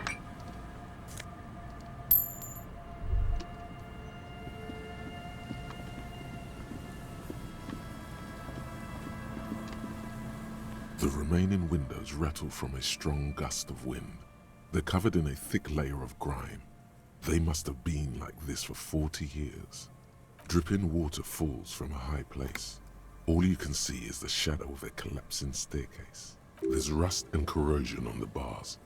They're foaming with it. And a small layer of white salt from the sea. Lieutenant, can you make out what's inside? No. I won't even try. You know... He takes his glasses off. I had a partner once. They called him Eyes, because he had to show me things. It's that bad. Can you still shoot though? Well enough, actually. It's odd how that works. I'm no sharpshooter, but I pass my shooting courses 7 out of 10. His hands lead the way when it comes to that. And his shoulders. It's reflex.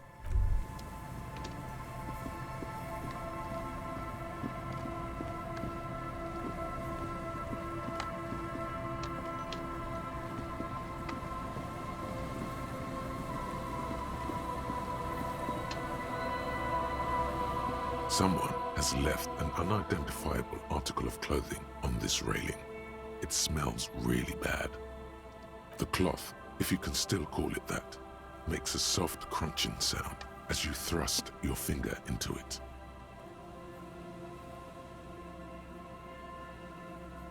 It's streaked with dried seagull shit and tangled with pieces of seaweed. A dangling arm suggests that there might be a jacket beneath the crust of filth. Please tell me you're not taking that with you. I think this is the jacket the idiot Doom Sparrow guy wanted me to find. I'm sure he'll be thrilled to have it returned.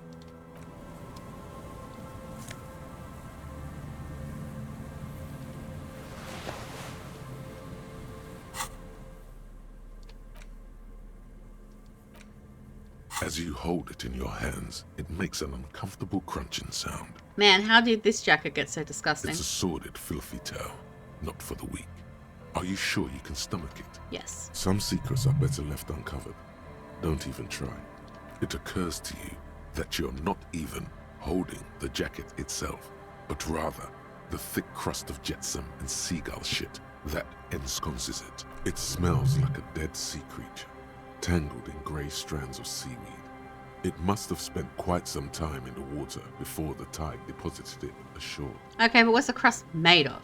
Somehow, it was carried or dragged to the boardwalk. If not by human hands, then perhaps the feral dogs that prowl the beaches at night. The faint impressions of many footprints are also present, though it's impossible to tell what kind or how many. Suffice to say, the jacket spent some time on the ground before someone draped it over the railing. What happened once someone put it on the railing? The crust is hard. This jacket spent at least a day baking in the sun.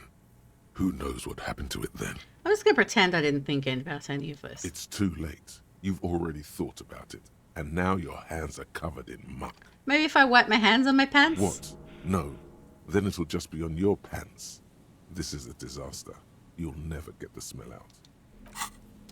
Okay.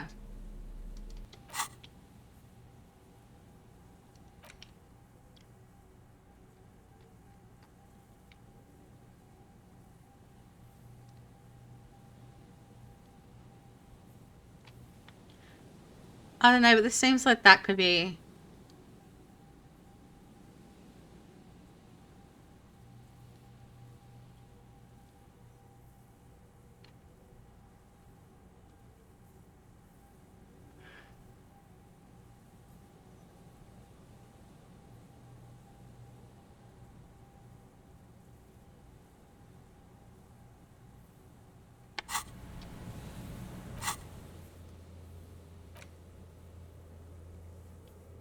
Find someone with technical expertise to contact there. Okay.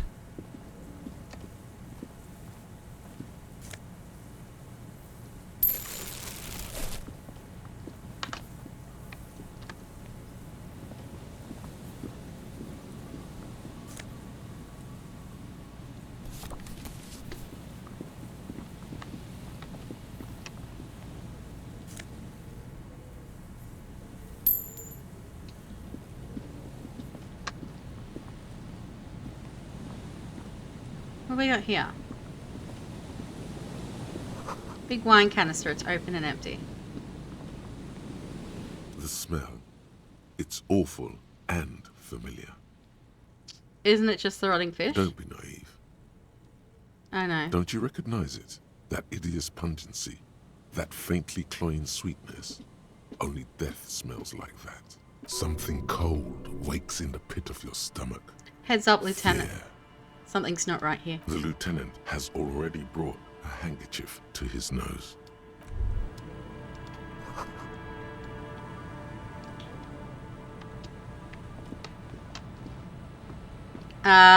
Did we just come across another dead body?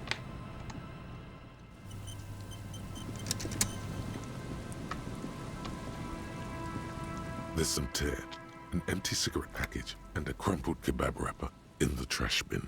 2 empty bottles of Tallulah vodka and a can of black potent porter is all you find. No, there's more in there.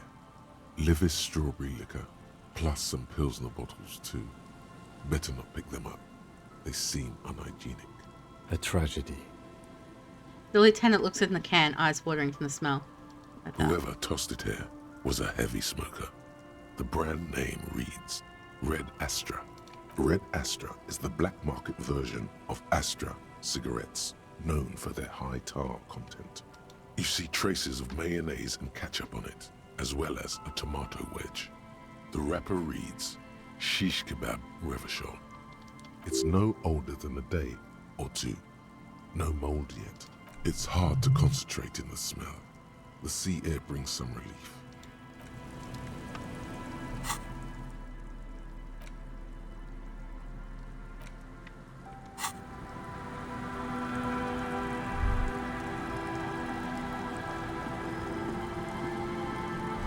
Coin operator view has been out of order for years. So messing with a coin view and hold on to something. The wind is so strong. A man lies on the boardwalk, his limbs bent and neck turned at an unnatural angle. Right next to him is an empty bottle of spirits. In his cramped hand, a chewing gum wrapper.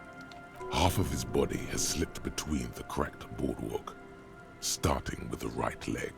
The fall has left him broken, contorted like a sad puppet. The smell is not as bad as a 2-week-old corpse, but it's definitely heading there. Hold on. The lieutenant squats next to the corpse and examines his face. 2 bulging eyes stare back at him, void of any signs of life. Lividity is faintly pronounced. Whoever this is has been dead for 2 days. No longer. We need to investigate. Calm now. Carefully. Just another day. Just another dead body. Breathe. He's wearing mud-caked boots, beige trousers, and an old brown leather jacket with a bright blue lining. There are traces of kebab sauce on his chest. The leather jacket suits him well. It must be custom made. Okay, let's search the You bubble. find some sunflower seeds and a rain-soaked library card folded into 2. His jacket feels sodden and heavy under your hand. Good. We should take a look at that library card after this is done. The man has fallen through a crack in the boardwalk and hit his head against the metal bench. Coagulated blood covers his black hair. One of his feet is still dangling through the hole. Okay. You have to be quite inebriated to fall that bad. Well over a liter of pure ethanol. 3 bottles of wine or 1.5 of spirits. Okay. His expression is dull, like the sea behind him. Drops of water shining on his moustache. His eyes, empty and wide, look frightening in their frozen gaze. Height, 170 to 175 centimeters. Curly hair, stout build. Age, approximately 50 to 60 years. There's some dried blood on the metal bench, right where the corpse's head rests. The floorboards are rotten and slippery wet around the hole. An empty bottle lies nearby. A chewing gum wrapper is clutched in his fist. Be very, very careful where you step here. A dried chunk of blood covers the hair at the back of his head. An open wound. It's sticky and cold to your touch. I don't see any other major wounds, do you? It's hard to say. Seems like the head wound was fatal. It's exactly the shape of the bench. A .75 liter Tallulah vodka with its cap missing. There's hardly anything left inside. It's mid-market spirits with a slight touch of menthol. The man meant to enjoy himself, have a good time. Tear all around us. He looks at two other bottles near the coin-operated viewer, then at your yellow plastic bag. I'd prefer if you didn't collect them this time. It's not proper. Okay. Examine the chewing gum wrapper. Grabowski spearmint chewing gum. Green leaves on the cover. The man's mouth is half agape from the terror of the fall. The blackness of death. Stench. You think you see white chewing gum too. Confirmed. Nearly the whole pack is there. Solidified on his lower rear teeth. He ate the whole pack, right? It's to cover the smell of alcohol before going home. The worst thing is, I've seen it before. Almost the same scenario. Even the chewing gum. They screech under your feet ominously. It's hard to say whether the dead man's weight was the cause of the boardwalk to break. It definitely looks fragile. You see waves churning below. Something cracks beneath your feet. He could have easily disappeared into the sea through that hole, and you would have never found him. The entire boardwalk creaks in the wind as you take a step back. Who is this man? Looks like one of the locals. He'd have to know this spot to come here. You don't just walk over here. He looks south the way you came. But that's just a lazy assumption. What do you think? At least this man knew how to party. Imagine the same scene without the bottle. Now that would be just sad. What we're witnessing here is the demise of a great party beast. That leather jacket, an empty vodka bottle. The wedding ring. The lieutenant points at the ring on the man's left hand. The flesh around it swollen and grey. But let's try to not run ahead. For now, all we know is that he's an unidentified middle-aged man found dead on the Martinez boardwalk. What do you think happened here? Death by misadventure. He slipped and fell through the boardwalk. A truly unfortunate accident. If it wouldn't have been for that bench, he'd be alive. Could it be related to the lynching? No, I don't see anything that points in that direction. For now, let's treat this case as a simple, albeit sad, accident, unrelated to the murder case. Do you think he was drunk? Oh, yes. What about alcohol poisoning and liver failure? Some symptoms of acute alcohol poisoning could have definitely played a role here. Severe confusion, respiratory depression, unpredictable behavior. But I think that death arrived through head trauma, not liver failure. What about the kebab? What about it? The deceased ate some kebab. It's probably from a nearby place, maybe in the box. Someone should be held responsible for this broken boardwalk. It's dangerous. They'll seal this place off after the news reaches the coalition officials. I doubt that they have enough resources to actually repair the boardwalk. Not that sealing it off would keep anyone away. All it does is keep the city council's hands clean. He smiles sourly. Right. It does seem to be a pretty straightforward misadventure. Although there's still a question of identifying the body. What should we do with him? From where I stand, I can see two options. We either take the case and follow the leads to identify the body on our own, or we report back to the station and leave this for our colleagues to handle. Hold on, what about the field A autopsy? field autopsy isn't necessary if the cause of death doesn't appear to be criminal, and this looks like a simple accident to me. I'd say we should just write down head trauma in the autopsy report and leave it at that. It would save us at least 2 hours of unnecessary work. Yes, but isn't that kind of sloppy? Maybe, but we don't really have much time or resources to spare. The guys at processing will take care of the rest. We found him, we should finish this. Alright, we should first examine the library card you found. Then we can call the station from my kinema. Let them know we are taking the case. Okay. New case! Dead body on the boardwalk. Okay, so we need to examine the library card. Library card! The library card is folded into two and still slightly wet to the touch. The front side reads, Central Jamrock Public Library Card, issued to Billy Mejean, expires July 53. Whoever owns this card is an avid reader. You find a list of books written in blue pencil. Radio thriller. Stand a little less between me and the sun. The last one in the list is The Glinton Curve by M. Theobald. A library stamp indicates that the book has been returned. Most of these titles seem to be in the sci-fi genre. Some thrillers too. If lost, please return the card to the library. Dial 005 02 55211 or visit us at Moreau Street, 78, Jamrock. Business hours, 900 to 1800. Good. We should give them a call from my kinema. See if we can learn anything about Billy Méjean. Okay. Okay, we can let... I'm going to actually put a skill point in something.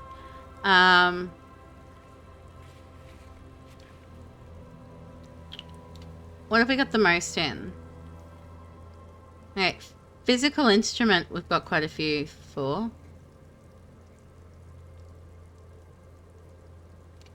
Right, I might do physical instrument.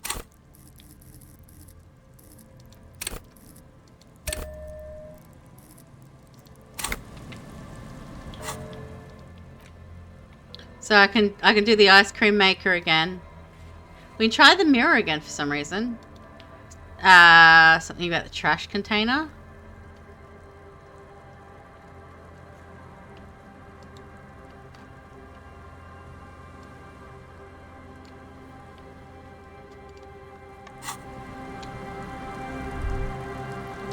Okay, can I...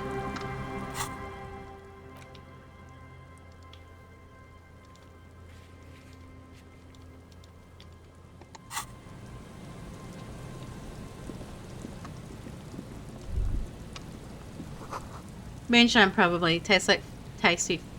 Smells like tasty fermentation. Okay. Right.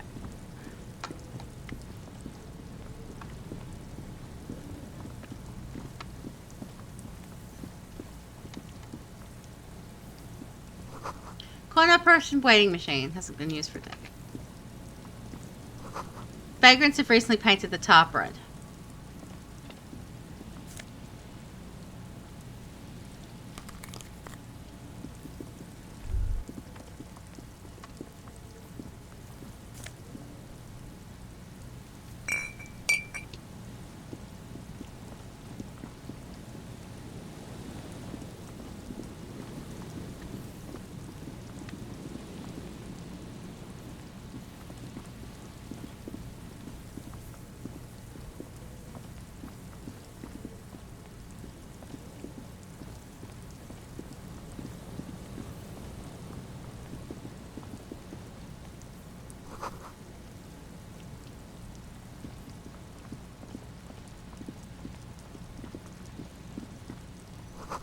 Binary Sans Brune. Kick drum pulse. The music is coming somewhere on the ice. Okay. Is the thing I'm looking for though over here somewhere?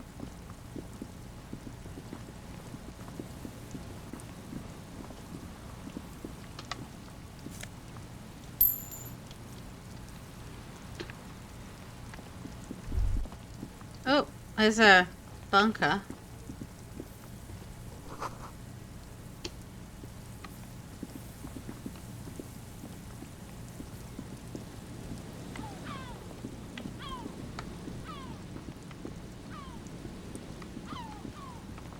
There we go, that's what I'm looking for. This trap's not too hard to spot, once you know what to look for.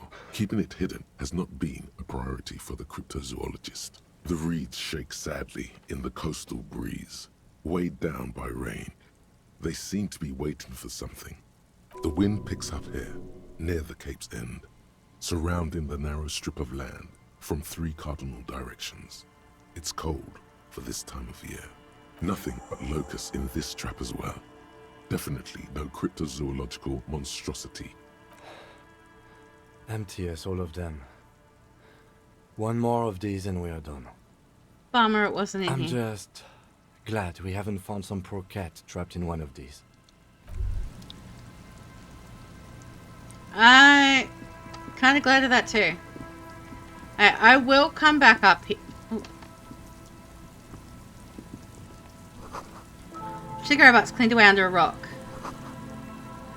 Take a note. Two Monturi seems important somehow. Okay.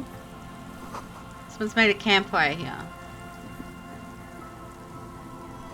Rusted broken control box. Those too rusty to climb.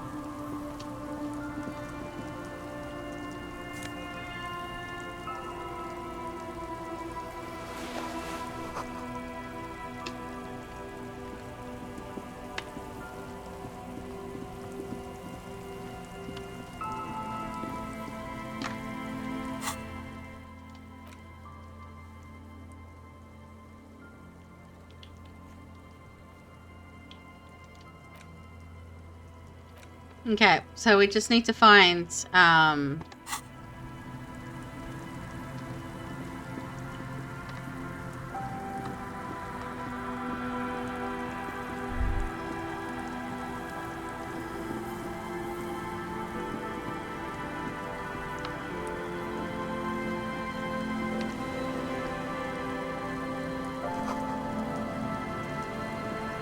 like, there's two buildings here to go into, and I don't want to go into them just yet.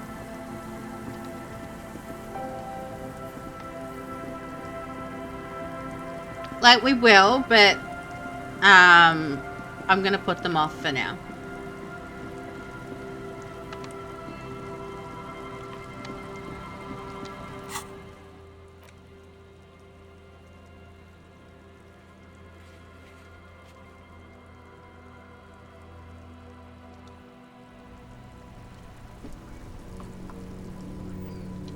Okay.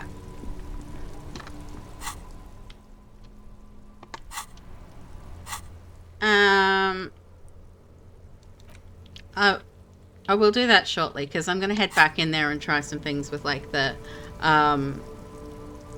ice cream machine and stuff. So, but we're gonna take on this case. Inside, you see a set of steering levers, a radio microphone, a pull-out. This is Precinct 57. How may I assist you? I need to report a dead body on the Martinez boardwalk. One moment. You can hear us shuffling through some papers. Can you please describe the body? Age, sex, cause of death? An unidentified middle-aged man, height 170 to 175 centimeters, dark hair, medium build. Looks like he slipped, fell through a hole in the boardwalk, and hit his head against the middle bench. We suspect he might have been inebriated when he fell.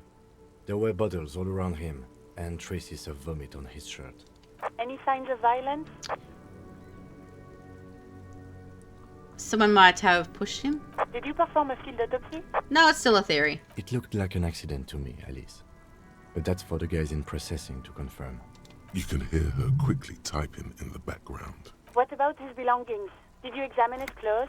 He was wearing boots, trousers, and an old leather jacket with a bright blue lining. I found a library card from his pockets. Any information on the library card? It's from Central Jamrock Public Library. It belongs to someone named Billy Majon. Good.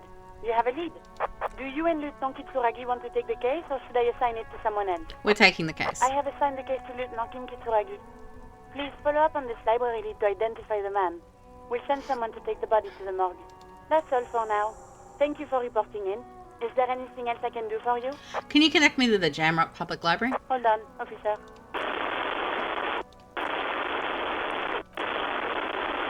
I've got Central Jamrock Public Library on the line, and I've already introduced you to the librarian. Connecting the call in 2, 1. Yes, this is Central Jamrock Public Library here. How can I help you, officer? I'm looking for any information that you can provide on Billy Majon, a reader. Billy Majon, you said. Give me a moment, I'll have to check our database. He puts down the receiver. Yes, hello, are you still there? I found Billy Majon's home address, is that alright? No phone number, unfortunately. Yes, home address is fine. Here we go, sir. Rue de Saint-Ghislain, 33B, apartment number 20. It's in Martinez, I believe. Capeside Apartments, it says. That's all. That's where the smoker on the balcony lives, isn't it?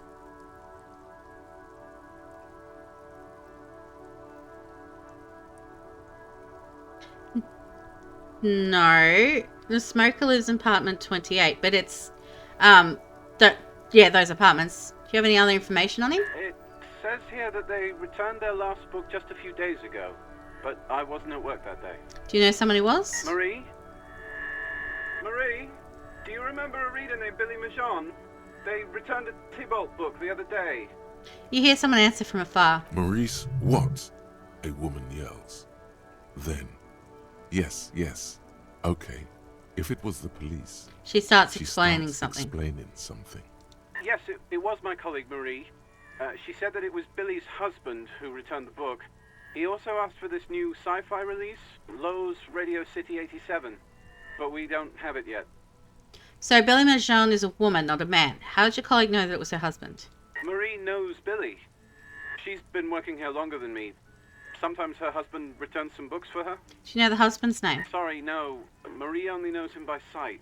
Can Marie describe to me what the husband looked like? Marie! A moment passes. She said it was an older man, and that she's pretty sure he'd had a drink or two the last time she saw him. What was he wearing? 1 second. The librarian turns away from the phone again and relays the question. Sorry, Marie wasn't really paying any attention to that. Thank you, that's all for me. I have no other questions. Happy we could help. Goodbye, officer. The librarian hangs up and the call gets redirected back to the station with a soft click. Anything else you need from me? I'm done with the radio for now. 57, over and out. In the cabin, you see a set of steering. Okay. Go to Billy Machine's department. Okay, we're gonna tell her husband's dead. Gotcha.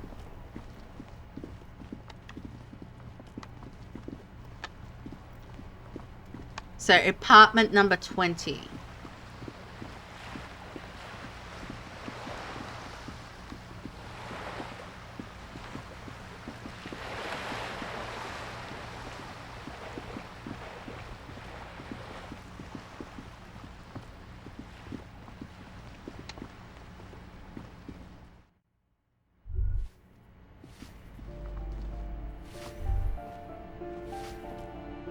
Give me a moment.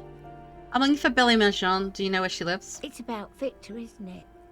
It's always about Victor with her. You'll find the Majons in apartment 20 upstairs. It's one of those doors on the balcony. Thanks. So upstairs.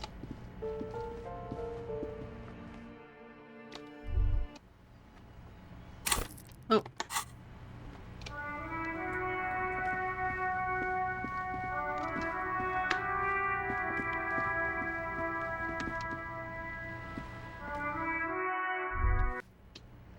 Yeah, so probably the other balcony.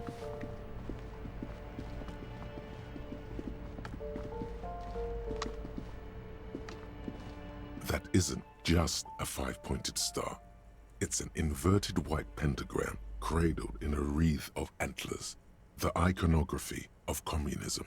In other words, the star and antlers was developed in the 6th decade of the last century and quickly adopted by Mezov and the communards during the revolution. Even today, half a century after, the star and antlers retains the ability to evoke hope, disappointment, and fear in equal measure. Well, why is the star upside down? To symbolize the toppling of the old order. Okay. Also, some social democrats were already using it. Why? Because white is the color of peace. What does it evoke in me? Gone is the glory of hope. Only the scribblings of impoverished students remain in dirty hallways. You are the big communism builder now. It's you or no one.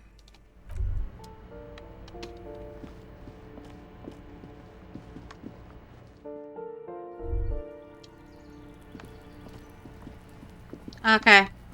This is green now, so. A weathered brown door. The number reads 20. Something smells good. Soup alongio. The lieutenant motions to you to go ahead and knock. Hold on, Kim. We should discuss this before we move on. What should we expect? You're right. Let's talk this through. He looks at the apartment door and lowers his voice a bit. You hear light footsteps passing by the door and some folk music playing on the radio. We have our first preliminary identification. In all likelihood, the deceased is the husband of Billy Majon. We need to confirm this, as well as deliver the death notification to Billy herself. Now, delivering a death notification is never an easy task. There's a reason why it's often called the most stressful part of our job. This is why it's usually done in pairs.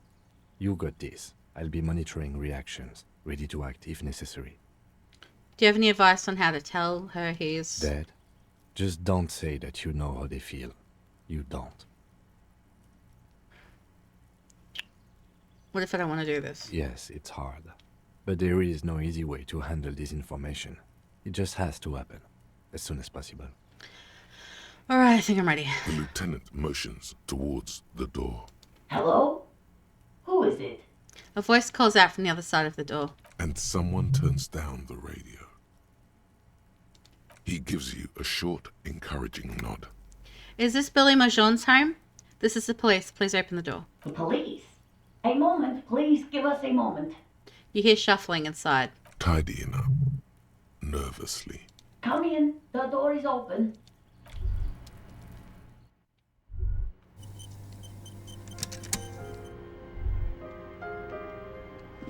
Ah!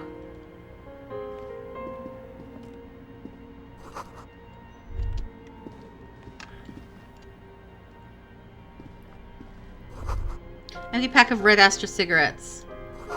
Same brand of cigarettes next to the...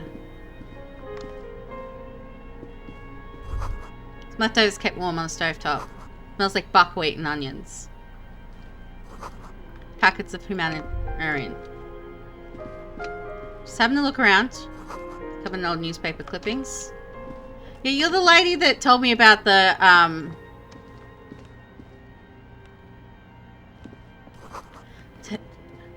Yeah, you're the lady who was at the bookstore reading the books and stuff.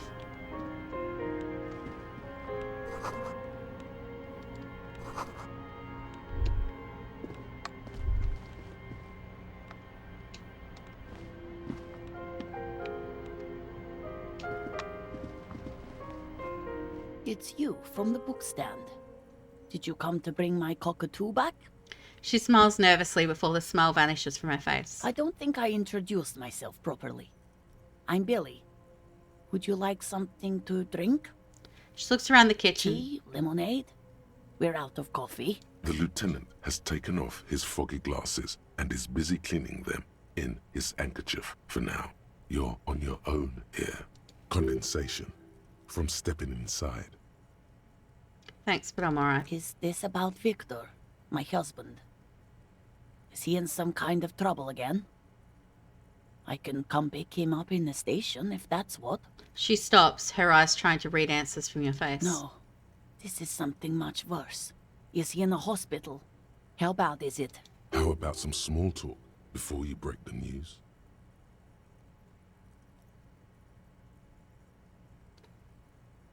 So, how you been? How have I been? You're not here to discuss me. What is this about, officer? Can't write a scene without knowing the actors. Oh, okay. Ask more. Get comfortable around her. I know she was cooking something. People got to eat. What is this about? Oh, Why are it's you getting suddenly worse. asking me about my cooking? You live here with Victor, your husband, right? It's me, Victor, and the kids here. We have 2 daughters, Jenny and Jolie. Yes, I remember you mentioned them at the book stand. Mm-hmm. They came home later. They're good girls. Where is everybody? I don't see anyone home. The girls are staying at their friend's place tonight. And Victor is out. She swallows visibly. Out where? He has a problem with drinking. And so he disappears every now and then. He's probably in the parks drinking with his friends. I sent him to the library a few days ago, but I guess something came up. To your knowledge, did he make it to the library? No. I guess I'll find out when he decides to come back home. She looks at the front door. It shouldn't be long from now. He's never gone for more than a few days. What was the name of the library? Oh, it's in Jamrock. The one at Mayrow Street. I don't know the official name. Central Jamrock Public Library? I think, yes, if that's the one on Mayrow. What was he supposed to do in the library? Just to return a book of mine. Why? Why all those questions, Detective? Did he... Was it The Glinting Curve by M. Thibault? Yes. Do you remember what he was wearing when you last saw him? His old leather jacket. Can you describe it? It's just your average brown leather jacket, but He bought it as a teenager, so... What about the inner lining? Yes. The lining is hand-sewn. It's blue. I tried to make the thing more weatherproof since he's running around with it in the middle of winter. There's something else I have to tell you. She folds her hands across her chest.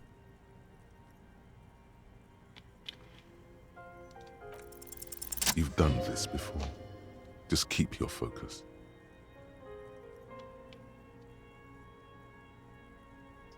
God, do I just say he's dead like that? Yes. That's the most important thing. Use that word. No euphemisms. This is what you came here for. Ma'am, I'm very sorry to say, but your husband, Victor Marjan, was found dead on the Martinez boardwalk. What did you say? Your husband, Victor Marjan, is dead. I'm very sorry for your loss, ma'am. Oh. She touches her neck, eyes pale like pearls in seawater. Oh. But he was just... She looks at the kitchen table, where 2 cigarette butts are still in the tray. But he was just here. Alive. We understand this comes as a huge shock. I want you to know that me and my partner are here for you if you have any questions. Take your time, ma'am. What happened to him? It's still early to say, but at first glance it seems like he slipped and hit his head. Was he drunk? Alcohol may have played a role, yes. I see. And you just found him there, lying in the cold. How long had he been there? If you say 2 days maybe, it will be etched in her mind forever.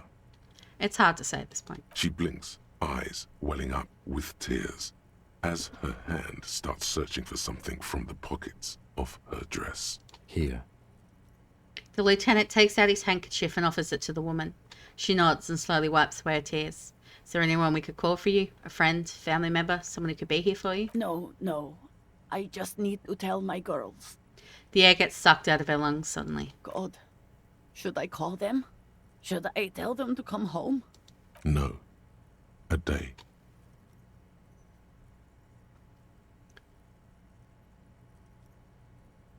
No, take a day to recover. You'll be better prepared when they come home tomorrow. Good. That's probably the right thing. Thank you. She nods, but with a wretched expression. Just tell me, what do I need to do next? Where is he? Can I see him? We've taken him to the city morgue. The local coroner will be contacting you shortly to arrange the funeral. Here's his number in case you want to contact him earlier. He hands her a leaflet with the morgue's contact information. A very good call. Is there anything else that the RCM could do for you? No, I'll call you if something comes up. I'm still... She rubs her face, runs her fingers over cheeks that have become numb. Thank you. Thank you for telling me. I'll call if... She runs out of breath. These are her last reserves of strength. Her muscles will give in soon. Already, she starts to shake. Again, I'm very sorry, ma'am. We should step outside and talk.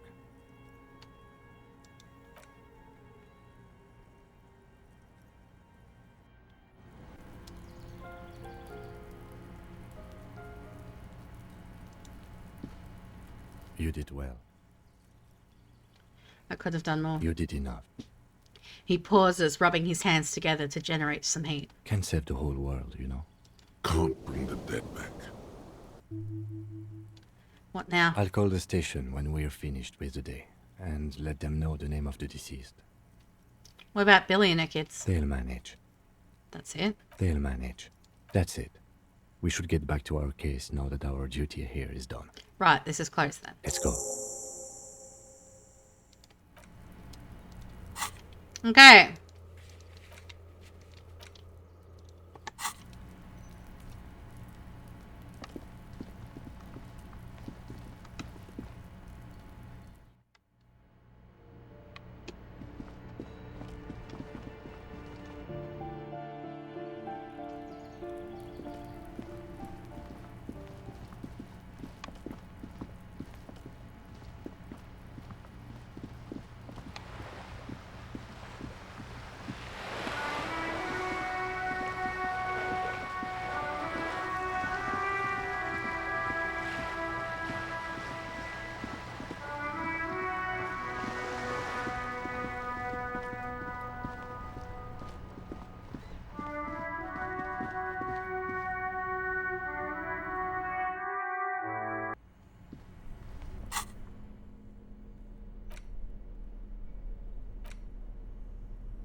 Okay, so,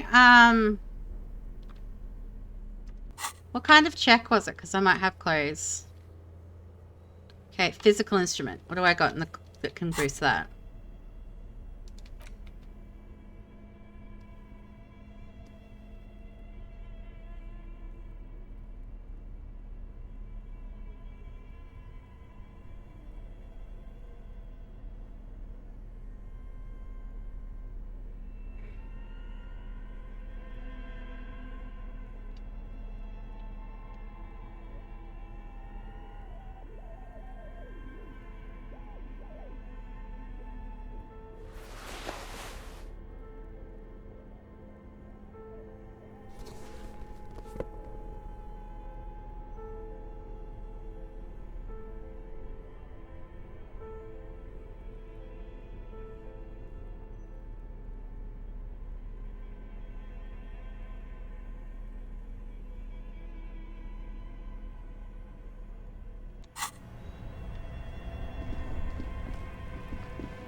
This orange machine is buzzing like an old submarine. It has a hand-cranked ice cream churner on top and an electric freezer that appears to be frozen shut. The ice squeaks beneath the pry. You see the pry bars. Yeah, well, that I have no idea, officer. Sooner or later, you will stumble upon a tool mighty enough.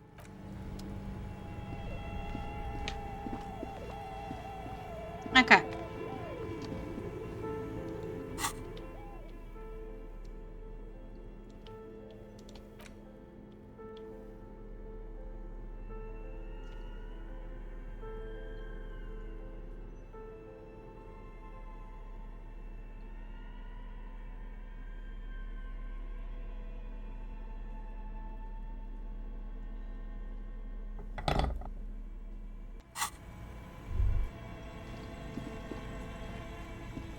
The bear's eyes are still glowing red. It's guarding over the freezing corpse hidden inside its belly. Let's bag him, Kim. Take him away. All right. I will need a little help carrying him. You take the hands, I'll take the legs. Okay, let's bag it.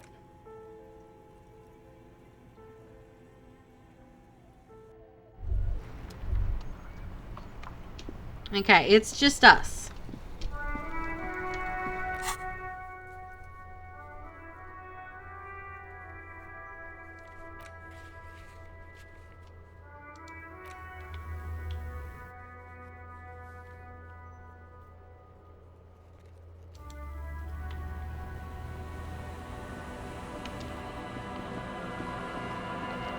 Okay, so out of curiosity, again, I might have something to do with it.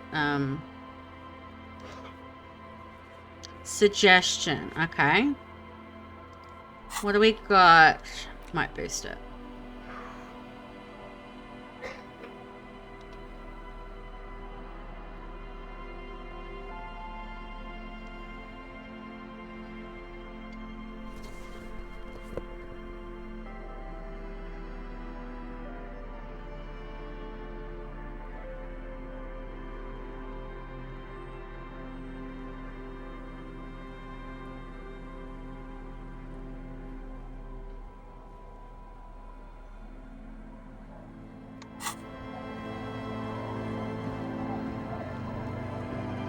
Hi there. It's just me this time. Waves are beginning to die down. Look at those little bastards. Simmer down. Simmer down, bastards. Why does she care about the waves so much? What is it with you and those waves? What is it with waves and fishermen? She tilts her I need head. to be out there with them, fishing, making a living. So I asked them to accommodate me. But until that happens, I can try to assist you the best I can. So, what will it be, officer? Oh? Well, how can I assist you then, officer? Get the drink on. It would be unimaginable for a human female to have sex with a man without alcohol as the master of ceremonies to guide them. Alcohol makes the closest possible to connect. Alcohol? Connect? I'm not sure I'm following you. Get hammered with me on a date. Drunk date. It'll be nice, I promise. That's a good impression. You really cracked got me up, turned officer. down again. Now, how can I help you? She doesn't even understand you asked her out. Perhaps you're too sober to pull it off right now. Try again later.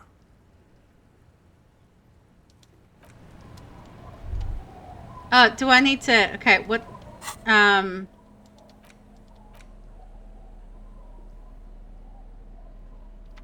Okay, that up stuff in physique.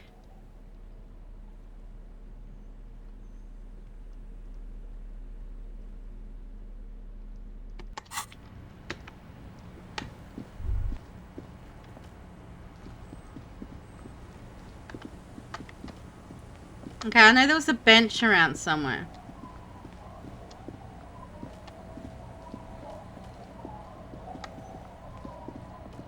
Because I don't want to do too much without You him. sit on the wind-worn wooden planks of the bench. Your feet ache.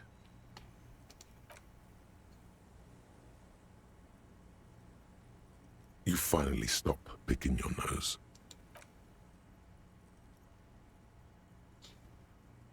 Time passes. The bright sun blazing overhead is making it difficult to concentrate on deep thoughts.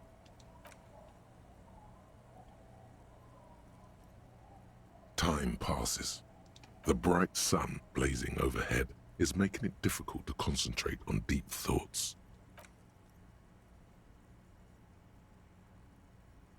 This case is unsolvable. You should just give up right now and apologize to the whole town. Okay, I'm gonna get up for now.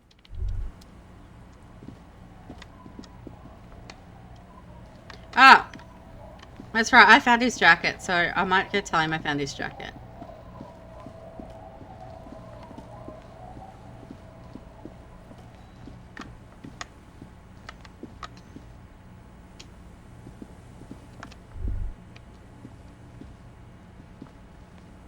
Tequila sunset. Ah, tequila. I knew you'd come through. That's fucking great, man. Found a little more than I bargained for. What's that supposed to mean? There was a dead body nearby. What's that got to do with my jacket? It's a pretty freaky coincidence. What do I care about some local stiff? You gonna give me the jacket or no? Fine, take the stupid thing. Let me see. What? This isn't my jacket. My jacket was beautiful. This is fucking filthy. What am I supposed to do with this? What do you expect? You left it outside for a week. I'm not taking a disgusting pile of hobo rags. I may be in an irrecoverably decaying orbit, but I've still got standards. Either bring it back the way it was before, or find a dumpster to burn it in. Underneath the accumulated filth, the jacket itself appears to be stain resistant. Maybe it just needs a good scrubbing. Okay. Maybe if I ask this woman. Can you scrub a jacket for me? Our tenant, the policeman. I hope the waves don't keep you up at night. What can I help you with? What? No, I wasn't talking about you. I found that jacket I was looking for, but it's filthy. Could you wash it for me? I can wash it for you. But it's going to take about a half an hour. Think you can stay put for that long? Yep. No, we must run around ceaselessly. It would be torture to stay put. Yeah, I'll wait. Well, hand it over then, and I'll see what I can do. Must say, sorry? I'm proud of this one. It's pretty nice underneath all that filth. Not for Lua. I hope you take better care of it than its last owner. She was in the laundry. I just made sure that she wasn't outside. Okay. Okay. It's clean now. You freaking take it.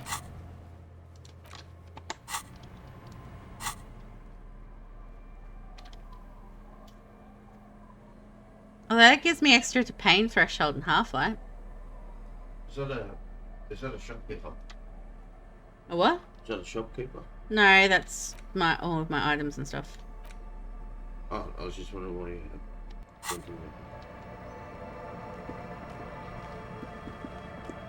Also, do you get to choose who you are? Yep. At the very beginning. And you chose that guy? No. You're always playing this guy. What I mean by choose who you are is you get to choose who he is, basically. So you get to put like points into that. Like into your skills. And you get bonuses from items and stuff as well.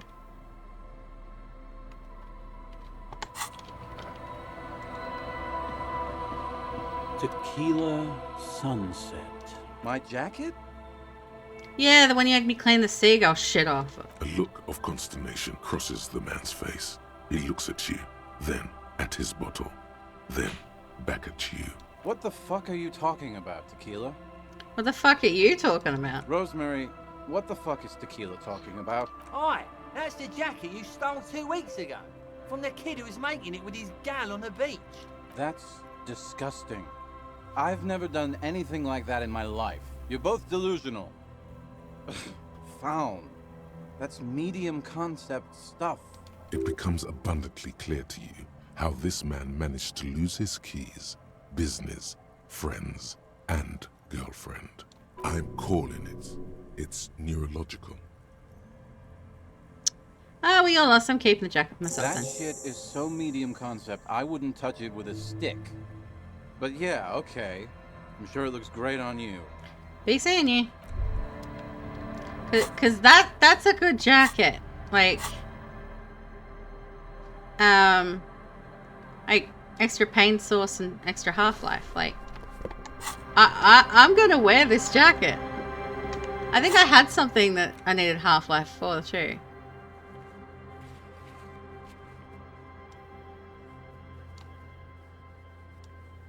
Yeah, something with the lorry driver. But okay. Let's pass some more time. I don't want to be too long without Kim, so I don't want to do too much without Kim because it could be bad. You sit on the wind-worn wooden planks of the bench. Your feet ache. Time passes. The bright sun. Time passes. You wonder how you're going. Oh, I did actually think of something I could do without it. That's not gonna... I don't think it's going to...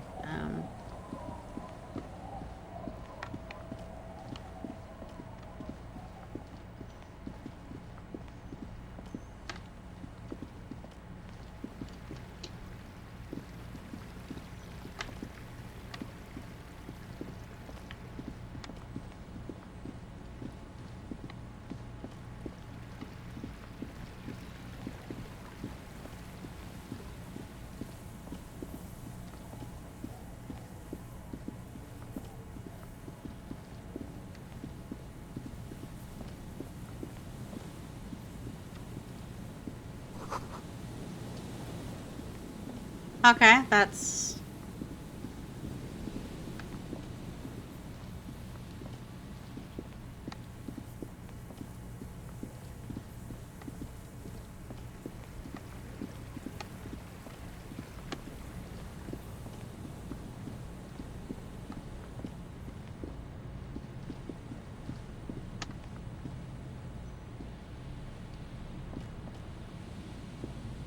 This is the last of the traps.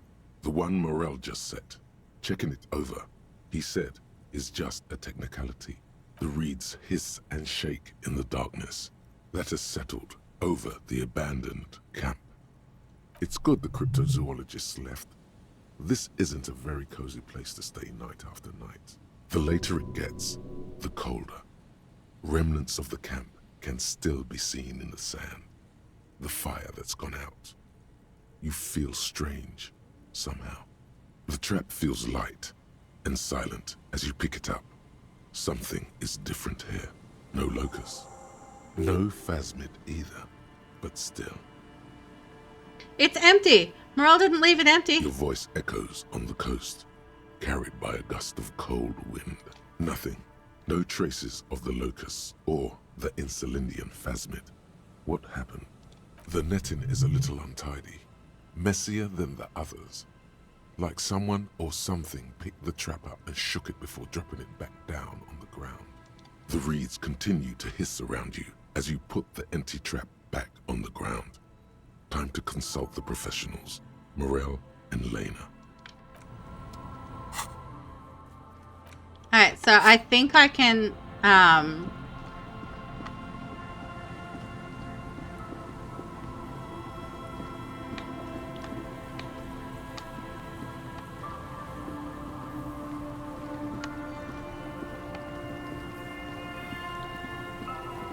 I think I should be okay to talk to them without,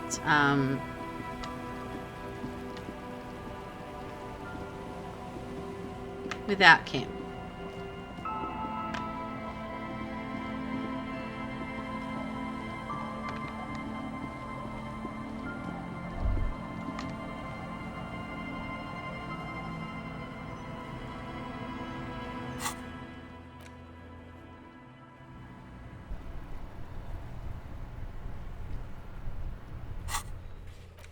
No.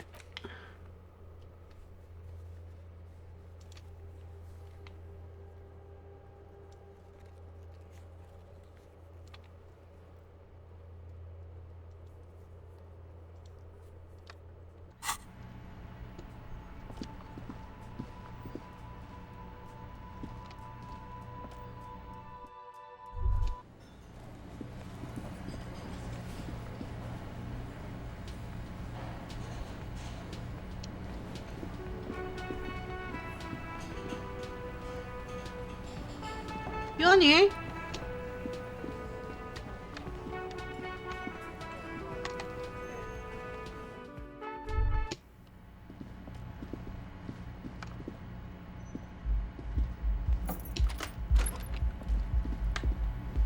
I want to try this mirror thing again.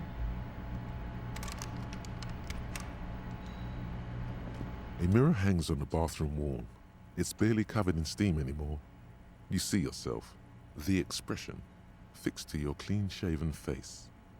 You're still not the customer. Still not happening. It won't come off that easy.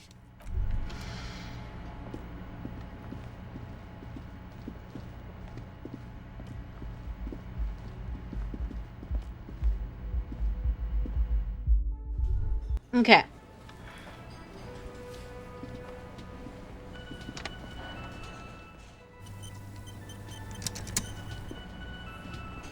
Boy, am I ever so grateful to you, officer.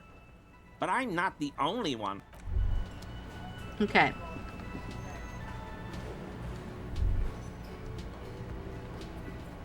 Oh, sweetie, I don't even know how to thank you for finding my husband and helping him out.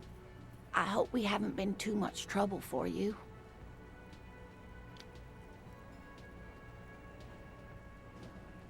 Was basically also a cryptozoologist now. Well, in that case, sweetie, let me give you a small token of my gratitude. She hands you a ribbon. It's a tie, Mexican origin. The pin is an antique, quite special to the cryptozoological community. The little silvery knob holding the tie together feels warm in your hand. It's in the shape of an avian skull with 8 eyes. You could ask her about this when you get the time. It's probably a cryptid, but the phasmid, of course, is more important.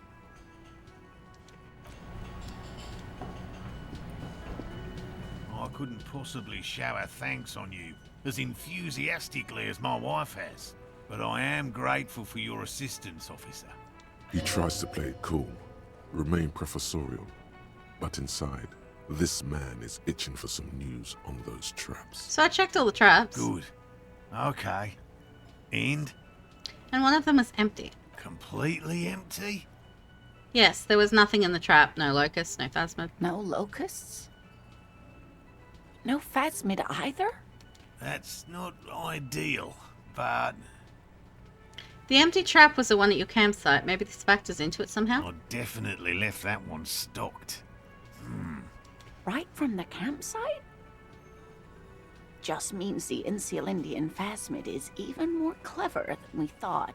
Yes, the Phantasmadeia picked off the locusts and escaped. This is good news, though we'll have to reconsider the design of the traps. make them more secure. Another trip to the Reeds. Yep, that's exactly what it is. Well, they're Death Hunter this first Of one. course. Be sarcastic. Unless you have an alternative hypothesis you'd like to venture, mine stands, okay? I wasn't being sarcastic. Actually, no. Excuse me for getting emotional. This is a big deal for us. You've helped us twice now, and brought some great news too. My gratitude, and the gratitude of the Société Cryptozoologique de Ravachol, is yours. Cool. Heartfelt gratitude. But does it feel like closure? What really happened? Some kind of foul play might be afoot. Theft? Consider the way the empty trap was disturbed, as though shaken. Most likely the hands of a young person. Hands small enough to fit inside the trap, too. You should ask the red-headed boy, Cuno. I think a little hooligan called Cuno may have stolen the locusts. A little hooligan? But what would a child want with bugs? Oh, my dear Morel. You've been an old man for too long. Kids love to torment insects almost as much as they love to torment old folks. I'll talk to the little gremlin and see if anything comes up. Oh, you've been such a dear to us. Please, let us know whatever you turn up. I have a feeling we're getting so close.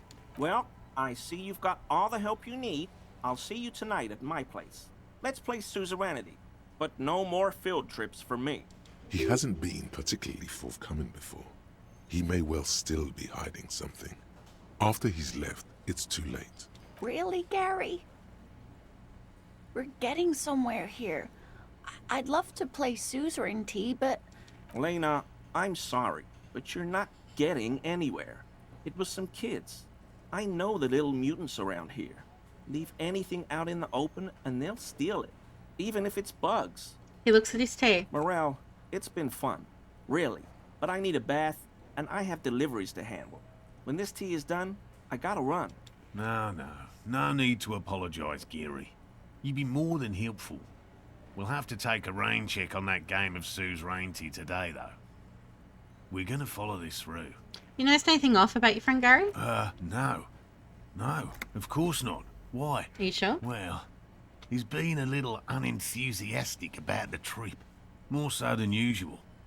That's understandable. He just wants to get home and warm up. Okay, Weasel. Alright, we've got an autosave. I was about to do a... Okay.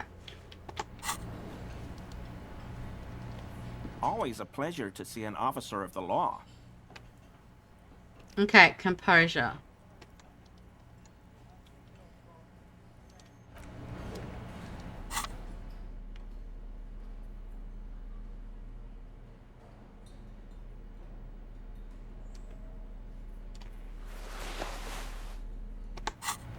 And that gives me like an extra morale as well, so.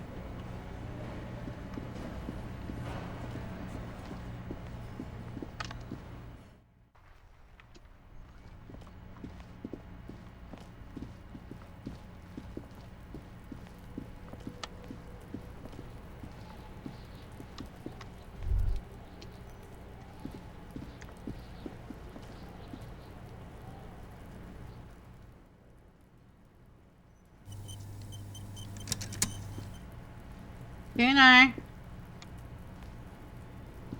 Fuck does Cuno care? You would happen to know anything about missing locusts? No, Cuno doesn't give a fuck about bugs. So he knows locusts are bugs. Oh my god, I told you that shit is lame! Shut up, see. Now they're gonna take you to lame prison! What's this about? Deny everything, Cuno. You need to lawyer up. Cuno's not gonna say anything without his lawyer present. Lame. That rings some bells. Could this be connected to Night City? AKA the City of Rage. Yeah, that's pretty lame.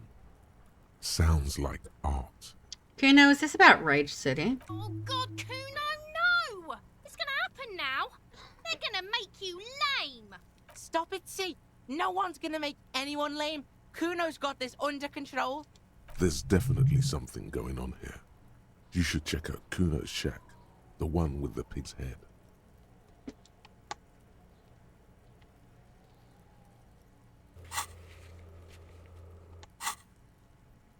Cuno doesn't.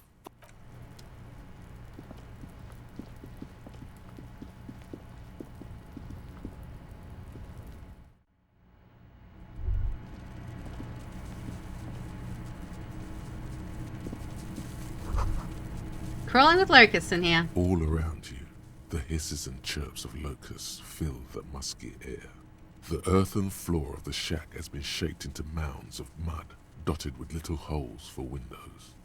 Like skyscrapers, spires of dirt and sand rising. Accommodations for their insectoid inhabitants. Sounds like you found the locust, detective. What is this? Heaps of leaves are rotting among the mud-caked towers. Dozens of little locusts feed on them, buzzing away with vicious joy. Cuno has really outdone himself here. It's the work of a self-taught visionary. I should go and ask him to stop then. But what's this? I don't think I've seen that. I'm going to take Cuno's money. Okay.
Oh wait, was... Oh, confront. Fuck does Cuno care? I know you took the locust from the traps the cryptozoologist set up. Yeah. Cuno took the bugs. So what? You say you don't give a fuck about bugs, and you go and build a whole bug town? It's not Bugtown. It's the city of locusts. Locusts aren't just bug shit. They come out of the sky like a fucking shadow. Shit descends. Stop! She wails from behind the fence, then buries her face in her hands. Locusts coming down like a shadow. This must be the night city he mentioned when you asked him where he's been. So that in there is Night City? Yeah. Locust City. City of rage. City of lights. There's a tug of war over the name of his fantastical city. It's almost too big for his imagination. The girl forces herself to watch again, the corners of her eyes twitching from discomfort. City of Rage sounds like a cool place. Cuno, the pig wants to help you. Oh, that's how lame it is. Please just don't say you're... An artist. Maybe I am an artist. You hear that, everyone? I'm a fucking artist now. Did he just say I? Cuno usually calls Cuno, Cuno.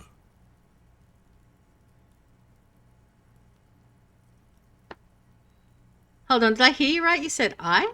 Cuno made Cuno. Cuno says whatever the fuck he wants. There are no rules here, pig. He steps closer. I fucking say I when I wanna, and Cuno when I wanna. Cuno's free. Cuno's free to fucking die, bitch. This is what he sometimes does when things get tense. Making art is a worthy calling. I'm something of an artist myself. Oh my god, Cuno! He's gonna make you totally lame in, like, 3 seconds. Don't let him, Cuno. Yo, fuck you, see? Cuno can be what Cuno wants to be. Cuno's his own man. Cuno's free. He tears at the buttons of his shirts, trying to rip them open. They don't give way. Cuno made himself into Cuno. Cuno can make himself into anything. Cuno can make himself into a pig if he wants. Cuno can make himself into a... Cuno doesn't give a shit. Well, don't make yourself into a pig, Cuno. You'll have to take me away. A leaden silence fills the yard. In it, you hear snow melting, dripping from the eaves. Someone closing a window. Depends on the choices you make, young girl. Without a word, she disappears entirely behind the fence. For once, the boy is lost for words. He turns completely red now, with splotches of white beginning to appear across his face. I have to ask, what does the city of Locusts mean? It don't mean anything. It's shit. Cuno just likes to focus. Cuno likes to concentrate on shit. Build shit when he's zipping hard. Fuck. He turns his burning face into the falling snow. Pig, you really shouldn't have fucked with Cuno City. Now it's all fucking lame. I need you to stop taking locusts from the traps. The cryptozoologists are trying to find something very important. Those locusts are bait. I don't give a shit. I don't need the locusts anyway. Shit is all lame now. C was right. The girl's face appears again, above the fence, just long enough to make eye contact with Cuno. What's going to happen to the locusts? Cuno's gonna let the fucking locusts die. Okay, now that's settled, I'd better be off. The fuck are they trying to catch anyway? With the traps? The Insulunian Phasmid. He mutters to himself. He recognizes the name. Wait, you know what the Insulunian Phasmid is? Bitches think Cuno doesn't know shit. The fuck out of here. Cuno's tired of this shit. Fuck does Cuno care? Cuno doesn't... Okay.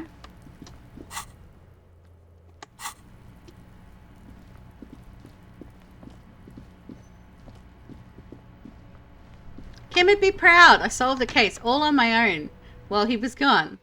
The case of the missing insects.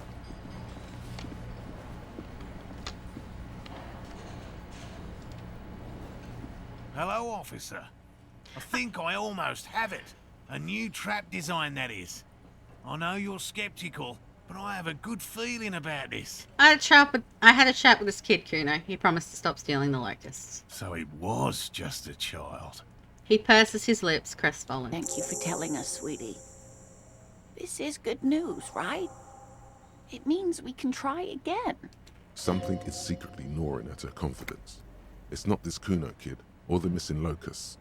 It's something else. Yeah, you're right. We just need to restock the empty trap. Then we'll need to inspect the traps one more time. And then maybe we can. He has a 38-degree fever. His resilience has given way. Darling, I told you to take it easy. You're getting sick. Maybe it's time to go home. You're right, you're right. We can come back next season, when it's warmer. Damn it, maybe I can... We've come too far to quit. I'm going to restock the trap. Let's do this. Really? It's too much, officer. No, it's not. I'm going to find this Phasmid. What Morel means is we're grateful for your help. She nods to her husband. These are fresh batch of locusts. They should slide right down the funnel. And thank you again. We will definitely mention you, should this lead to a discovery. I'm not talking co-discovery, of course, but... Wow. Co-discovery. You'd be famous. You'd show them all. This does tingle the pleasure center.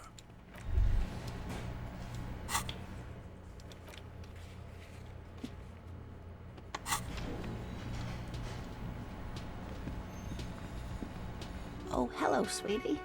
So nice to see you again. Okay.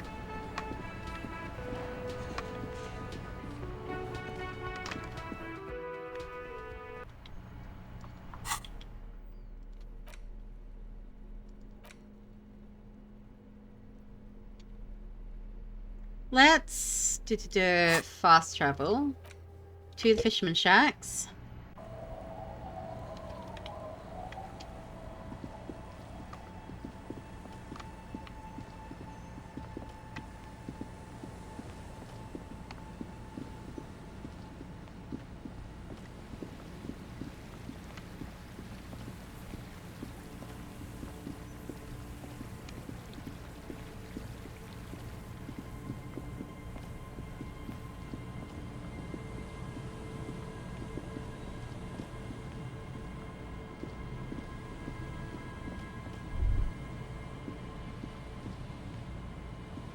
Let's refill it. The trap stands empty near the reeds, powdered with the locusts, dazed from being transported, slowly begin to acclimate to their new surroundings. They're not really going to get the chance to get comfortable here. Okay. Now report to Lena and the whirling. Okay. So, back forth.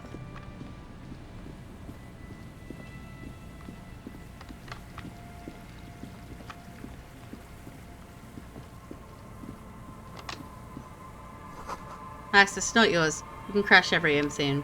Okay.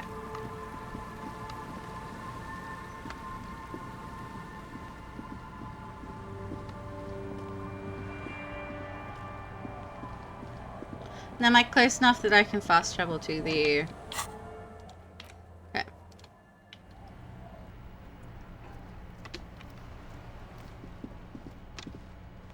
Oh, this is giving me like something to do well. Kim's gone, that isn't just sitting on a bench. Hello, dear. I restocked to see a familiar face. I restocked the empty trap. Where's Morel? Thank you for doing that, dear. She manages to smile for you. Morel still isn't feeling well. I convinced him to stay at Gary's to get some rest. I'm afraid the cold has really gotten to him. It's probably for the best. It's awfully cold out there in those reeds. I'm sorry, dear. You've had to drudge through them so many times. Such is field work. A young person's game, as they say. So who's going to check the traps? Morel will eventually. Or we'll talk Gary into going back out, perhaps. I'll take care of it. That really is too much, sweetie. Thank you for your dedication, but I can see you're coming down with a cough yourself. Very strange. Why is she not letting you do this? Lena, it's like she's given up. Lena, what's wrong? You seem different. Different? How? You've given up on the phasmid. I'm in doubt, sweetie. That's all. Everyone is now and then. You're in doubt about what? It's a strange feeling. I haven't really told this to anyone, but you are a police officer. Do you ever wonder if some lovely story from your childhood is just that? A story? Or a dream? Seeing the Insulindian phasmid was just a story I used to tell people. I didn't really think about whether it was real or not. But Morel told me you'd seen it. You also told me. Morel's so proud of it. He always tells everyone. Are you saying you made it up? No, at least I don't think I did, but Morel was so eager to believe my story was evidence of the phasmid's existence that I'm some queen of the cryptozoologists. That. And for years his belief made me believe too. But now we're both getting old and he's still working himself sick out in those reeds looking for it. But what if I was just wrong? I think I was. Thing is, you're not sure you made it up either. I'm not sure of anything. Sometimes I still see it, you know. The real memory. Not the memory of the memory, but it's so hard to tell the two apart. Either way, I should go. Poor Morel is running a fever, and I need to get him home to Jamrock before we overstay our welcome with Gary. Are you sure you don't need help getting to Gary's? Oh no, thank you, but I can get there on my own. This old thing is gas-powered. You do that. Taxi home. You do that, It's I'll not check. so bad. You do that, I'll check the traps one more time. Oh, sweetie. Please don't get stuck on a dream. Take it from me and Morel. Can I have your address, just in case there's news? Okay. It's 1113 Tabernacle Road. Jamrock, but... Be careful out there, Lena. You too, sweetie. Thank you for everything, truly. Even though it turned out to be a... The sentence remained unfinished. A waste of time. A fool's hope. Say her lips moving in silence. Like that, she dries off. The gas engine sputters quietly as she gets to the doors, then pushes them open. Outside, It's snowing.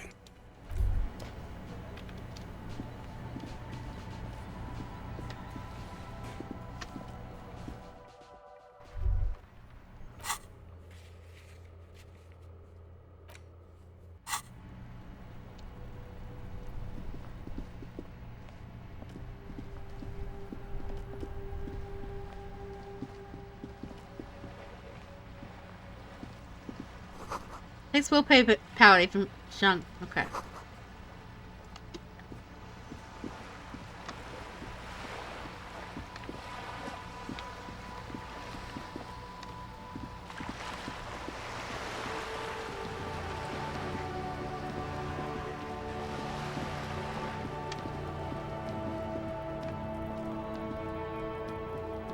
Just an ordinary wall. Nothing to see here. Yeah, why? It's a wall. An ordinary wall.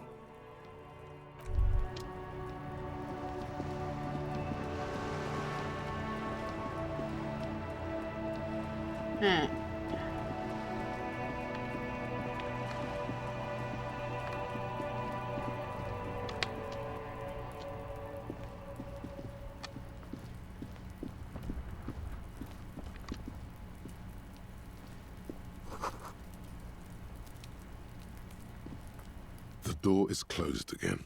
Nothing to do here anymore. You hear someone inside, walking from room to room. Whoever lives here must be back home. The door is closed. You hear someone...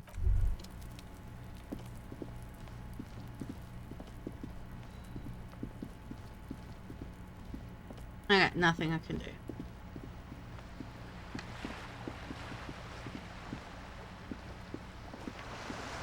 Alright, we've got some time to kill before we... What time do... So where am I actually... Old Fish Market.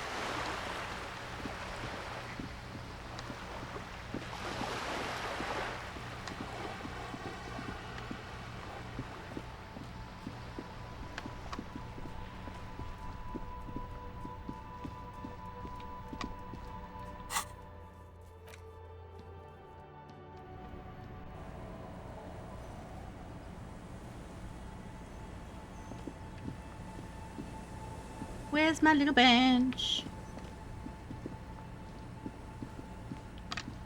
Okay, let's pass some time. You sit on the wind-worn wooden plank. Time passes.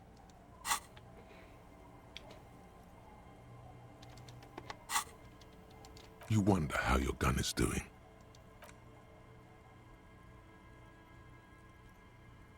Grains of sand remind...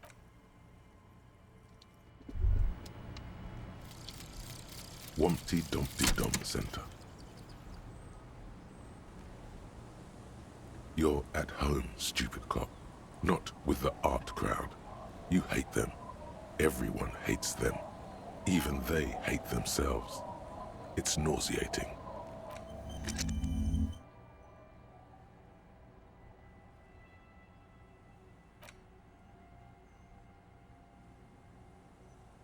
Okay.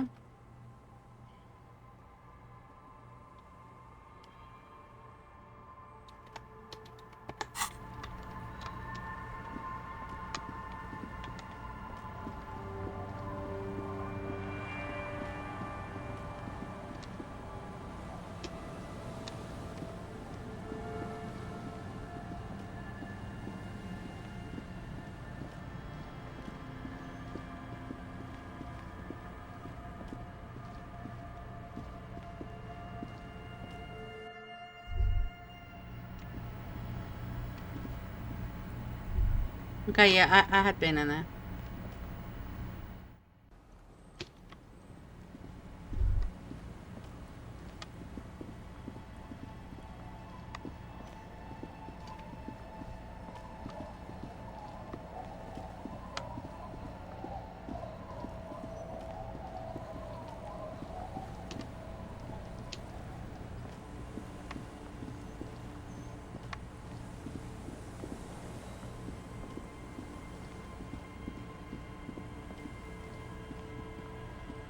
Am I in the right spot?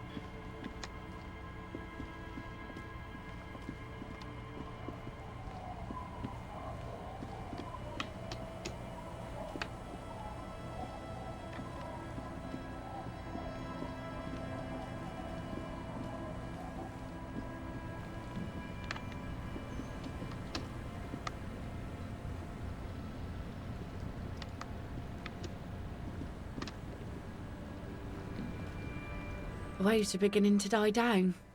Look at those little...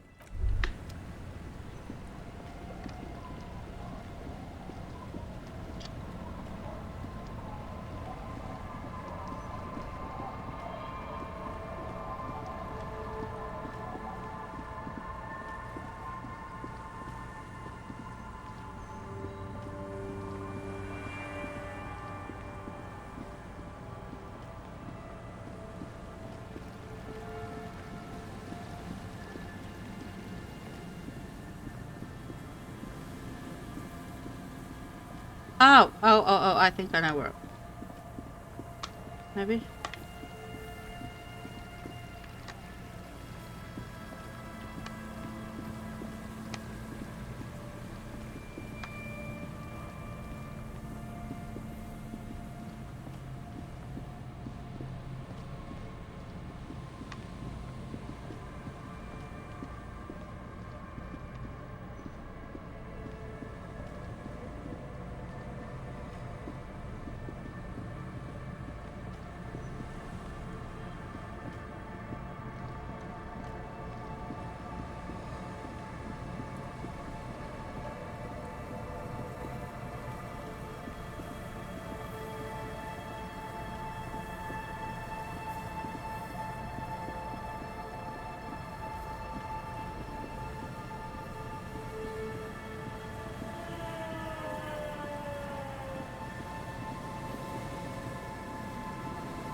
A few locusts trudge along the wall of the trap. The rest are...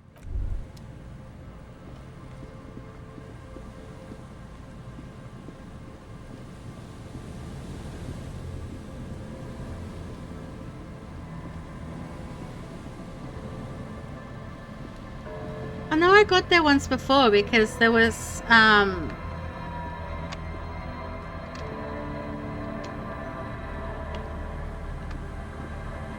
because there was a trap there. At the, like, the fisherman's shacks or something.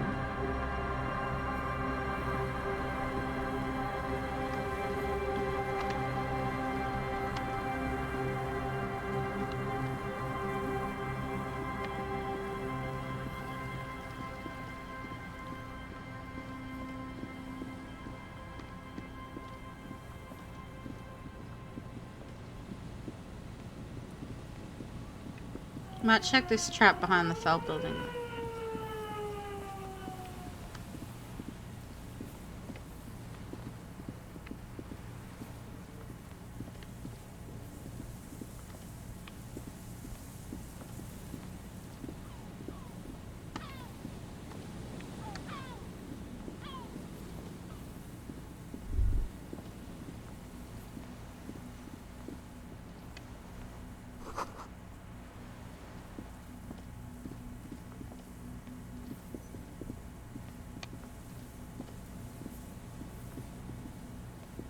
There was one here with a guard.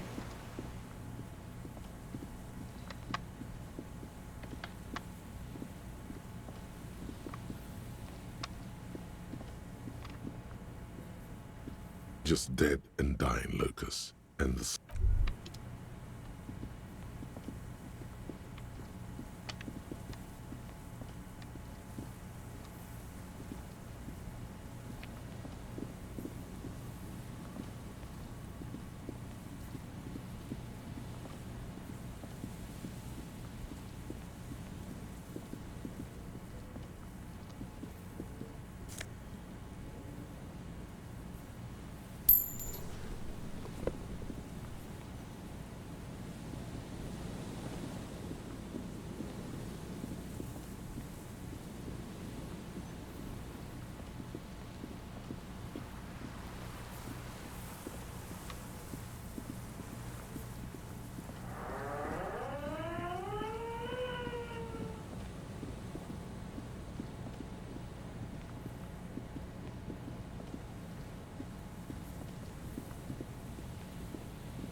Put your hands where I can see them.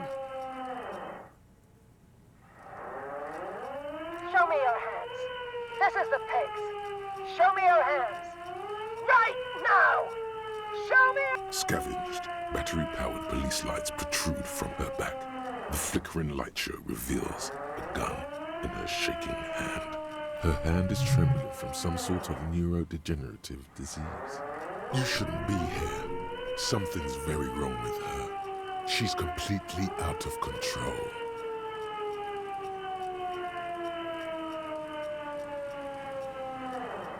The man appears to be pulling out an object from his pocket. Fear under threat! Fear under threat! Superseding event. Split-second decision. Get on the ground. Get on the goddamn ground! I wasn't taking anything out of my pocket. Get on the ground! I want you on the pavement right now. This is the pigs. Subject yourself to a full body cavity search. Prohibited materials concealed in nostrils, ears, mouth, navel, urethra, foreskin, vagina, and rectum. This is dangerous. You're 70% certain you always leave your gun loaded. Please identify yourself, ma'am. It's a goddamn police shitbag. Off the pavement. You're under arrest.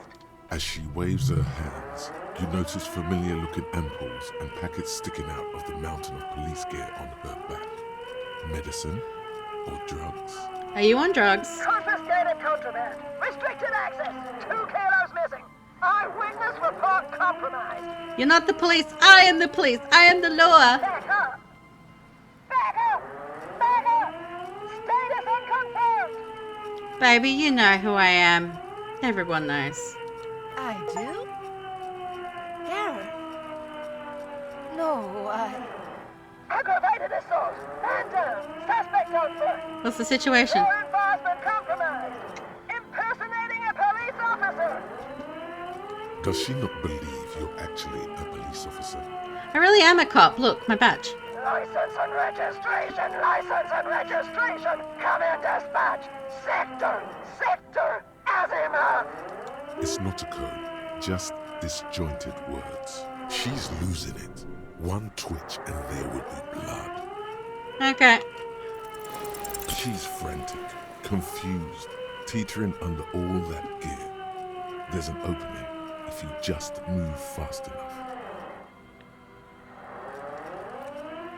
Suicide by cop. Split-second decision. Eat lead, scumbag. Condition black. All systems critical. No. They're really not. The gun wasn't even loaded. No shots fired. You're fine. What is this? This isn't police issue. Police weapons have bullets. This isn't real. Police gun holders have bullets. What is this? Why did you sell me this? Grab the gun. Right now. No one ever cares anymore. Why would they treat me like this? Okay, you need to figure out what to do with her now. Nobody's ever around. I'm very sorry this is how life... Nobody ever comes to visit me. I'm very sorry this is how life turned out for you.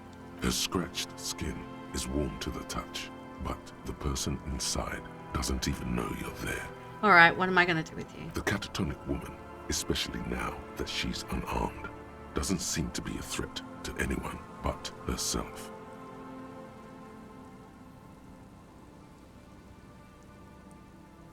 At ease, Patrol Officer Pigs. Your heart is in the right place. The catatonic woman doesn't understand, probably even hear your kind words. Please leave the radio on. Mr. Moran is on Channel 8. She stands motionless, just a heap of clothes and flashes now. Maybe if you search her once more.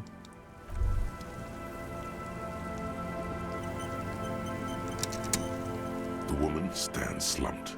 She looks catatonic under her mountain of RCM paraphernalia. Is one of those things a police cap? There were narcotics in there too. You're thinking of taking them. Do you take the file of and the bottle of speed as evidence, obviously. Evidence.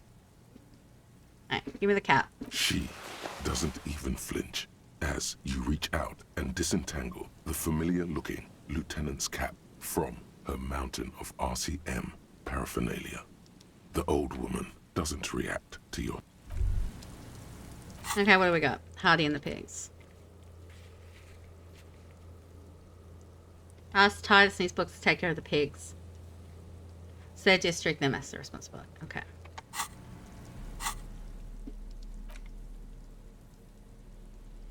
Okay, I get +1 to authority if I... Okay. We're gonna wear the police hat. Okay.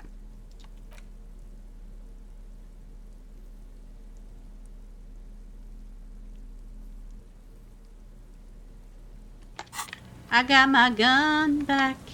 Yay. Okay. Map.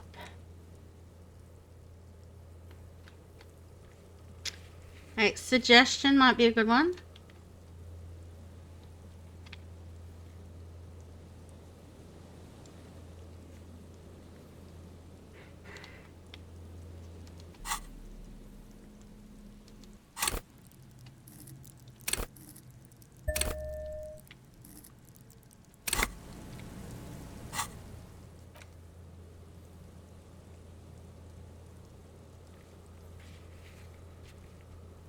Okay, I can do something with Annette as well at the thing. Okay.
Okay.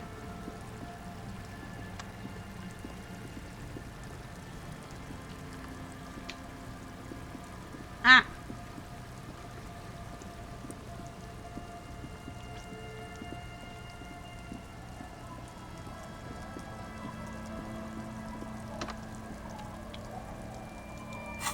There was something else I wanted to do.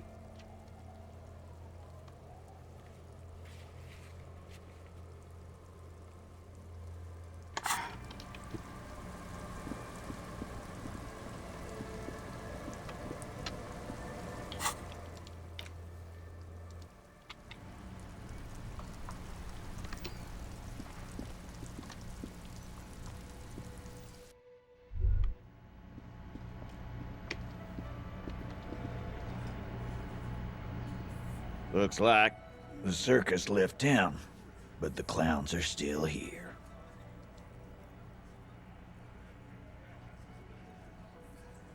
Not catatonic lady. in the old fresh market on the other side of the bay. She needs help. What's that, copper?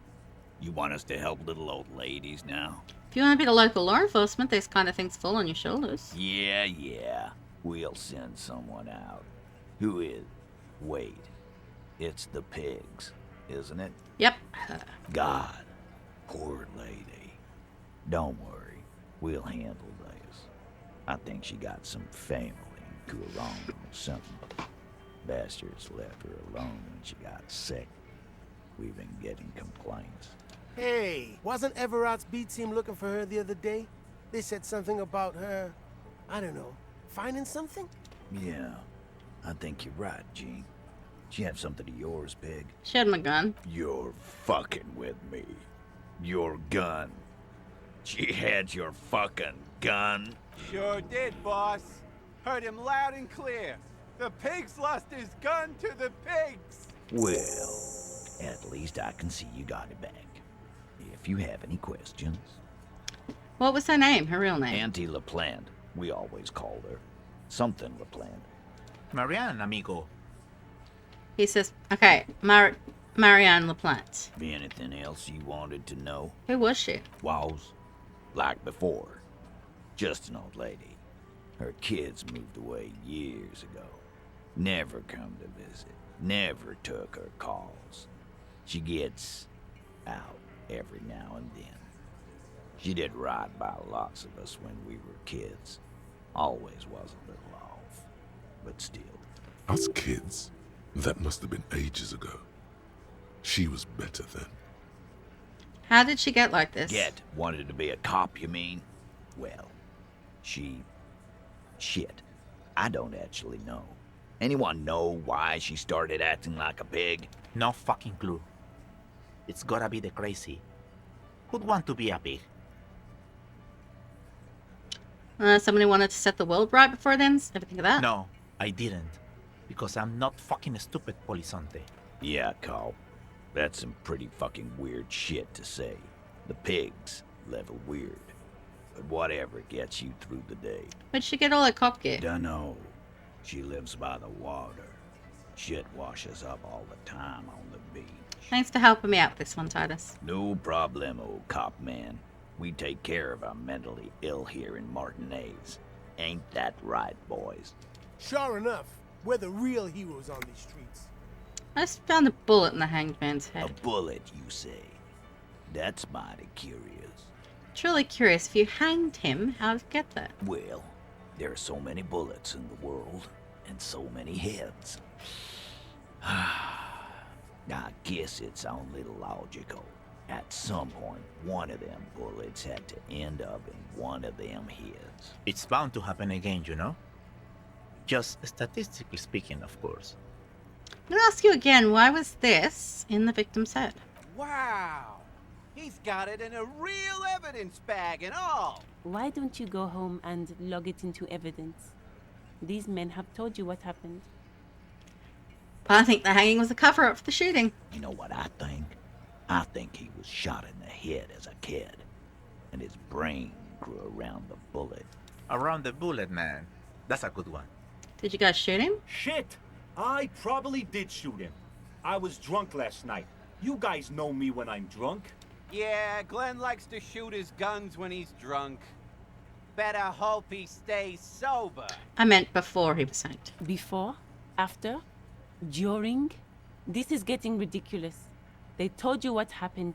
Stop wasting your time. Don't worry, I'll figure this out sooner or later. Never been worried in my life, Lawman. He crosses his hairy arms, having forgotten his beer for a moment. It's not like he blew it wide open, but there's a little crack in there, somewhere.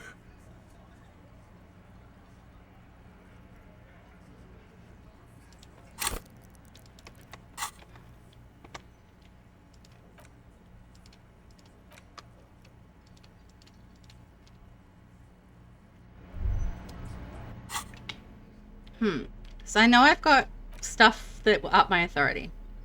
Okay, give me the gloves.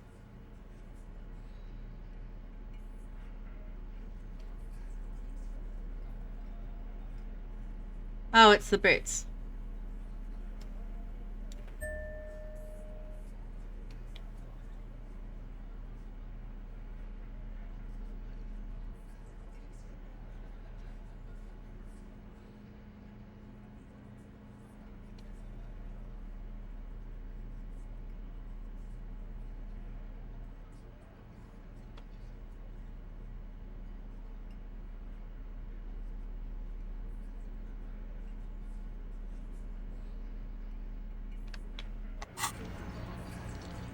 down at the white ceramic sabatons, hugging your arches and calves.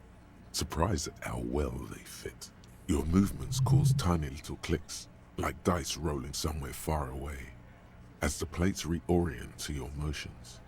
I'll be responsible for this. This is just to protect me from harm, not to show off. The hardened vitreous enamel, at once sleek and light, adds a glow to your cheeks and a spring to your step. Just imagine what a full suit of this stuff could do for you. 1 down, 2 pieces to go. Gun. 2? Are you sure you're correct there? There was a helmet too. 3 pieces more like. You were ambitious. Yeah, I want the full It set. may be a while before you have all the pieces. In the meantime, you should analyze the armor. Figure out its vulnerabilities. Vulnerabilities? Remember, this is a highly specialized kinetic redistributor meant to stop bullets. Wear it. Observe its properties. See if there's a weakness in the design. For the day you have to fight someone covered in the same material.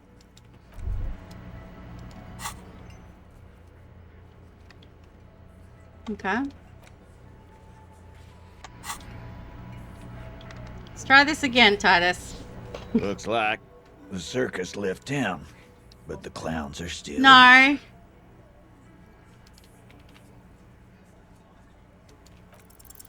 This time it's going to work. You already ruled out the first bad option that didn't.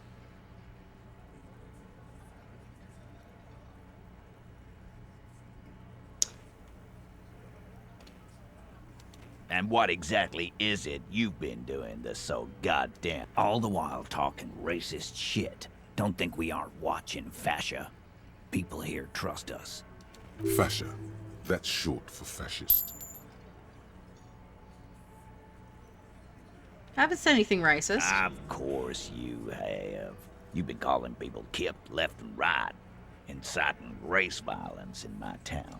Kylie said they've been trying to set up a race rally, whatever the fuck that means.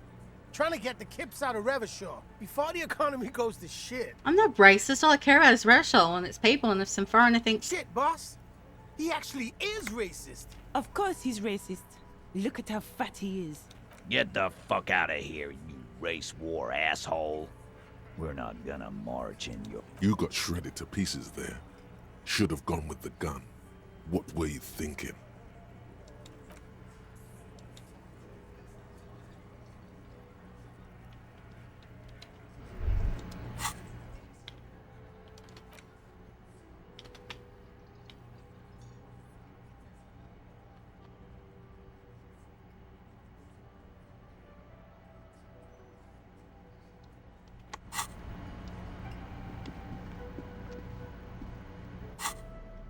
Okay.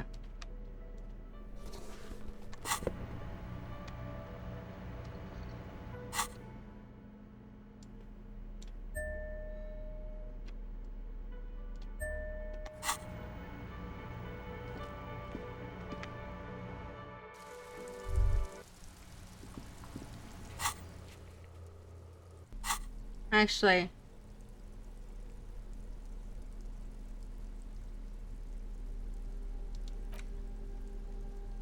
Is that a hat? Okay.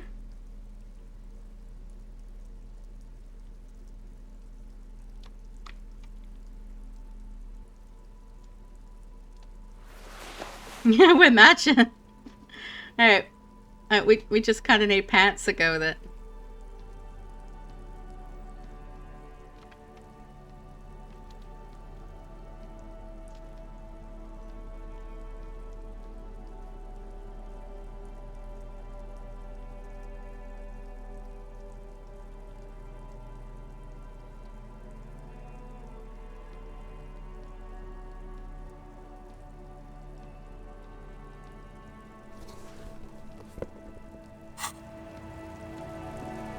Alright. Let's...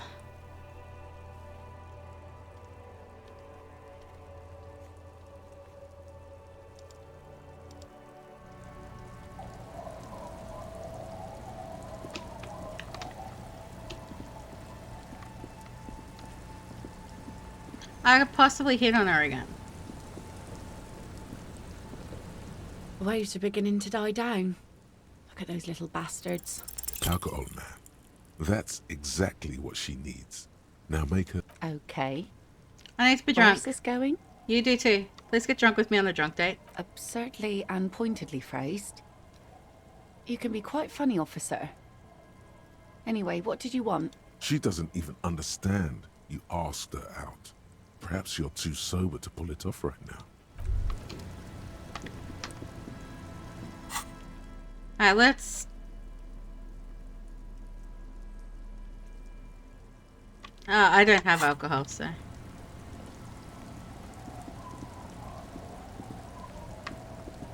Ah. I'm going to my house. It's getting late, and it's...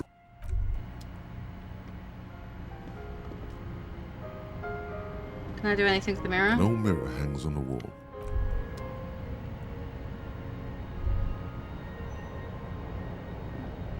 The bed is comforting, if a bit run down. Still, you've earned a rest. Time to go to sleep. The bed underneath you is soft, if lumpy. Waves wash the sand underneath the hut, then grow distant to your ear. In the quiet hum of the organic heater, you fall asleep. Like a deftly cast fishing net, sleep pulls you out of the world and into its dark shore. The rough mesh chafes, tightening around you, it digs into your brain. Dark shore my ass, I know what this is. How have things been going for you out there? Helped anyone lately? Saved anyone lately? Murdered anyone lately? This bastard isn't even listening to you. Because you know you are a murderer. A disco music listening psycho killer who offs poor people. And then forgets about it. Okay, so I'm a murderer and that's bad. Hear that? He doesn't even flinch. Iceman doesn't care about killing people. That's nothing to him. Blackwater, under the bridge. The thing he's really scared of is much, much worse than that. What is it? Don't tell him, sister. It's too bad. Why are you doing this? I just want to sleep. I can almost see the dark. We're trying to help you. All these processes, these tortures, voices and tremors are all just distractions, flares and countermeasures to keep you from the last dream. The worst of them all. The last dream? The last dream will be total annihilation. Cinders peeling off the fuselage. We won't be there to help you anymore, Harry. We will be dormant. You will be naked and alone. And the air will smell of apricots. Of hell. An ancient sadness, brother. 10,000 years later, in front of the video rental, there is a warm breath on your face again. Everything is okay again. Everything is so okay. Can't wait. Ah, doesn't sound like it'll be okay. Your eyelids flutter open for a moment. When you close them again, you sense the light of the room around you. You're back. In 2 seconds, the alarm will ring. The last thought in your head before waking is, you need to go to the church.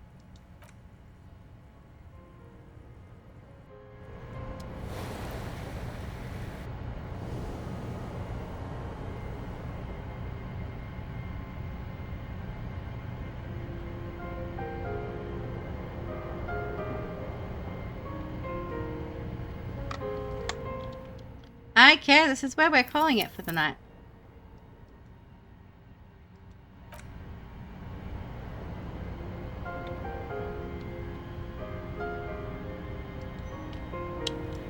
Okay, let's find somebody to raid.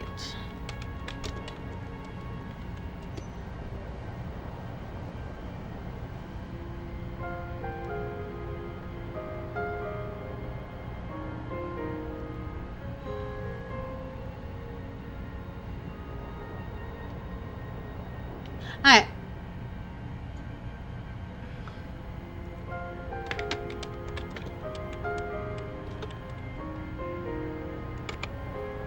Way to go, Raid Chrissy Tina. If you're sub, there should be 2 options to pick from soon. If you're not, the first one should suffice. But anyway, guys, I will be back Sunday. And I'll catch you guys then.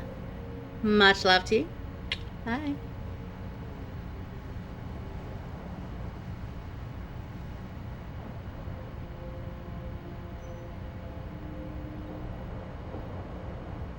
I'm gonna grab this chest real quick. I'm on the bus.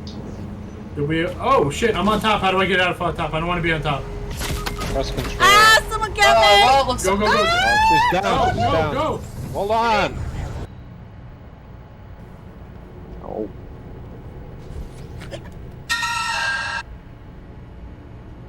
Did you just heck her? No, she just got jump scared. That was one I forgot. I never.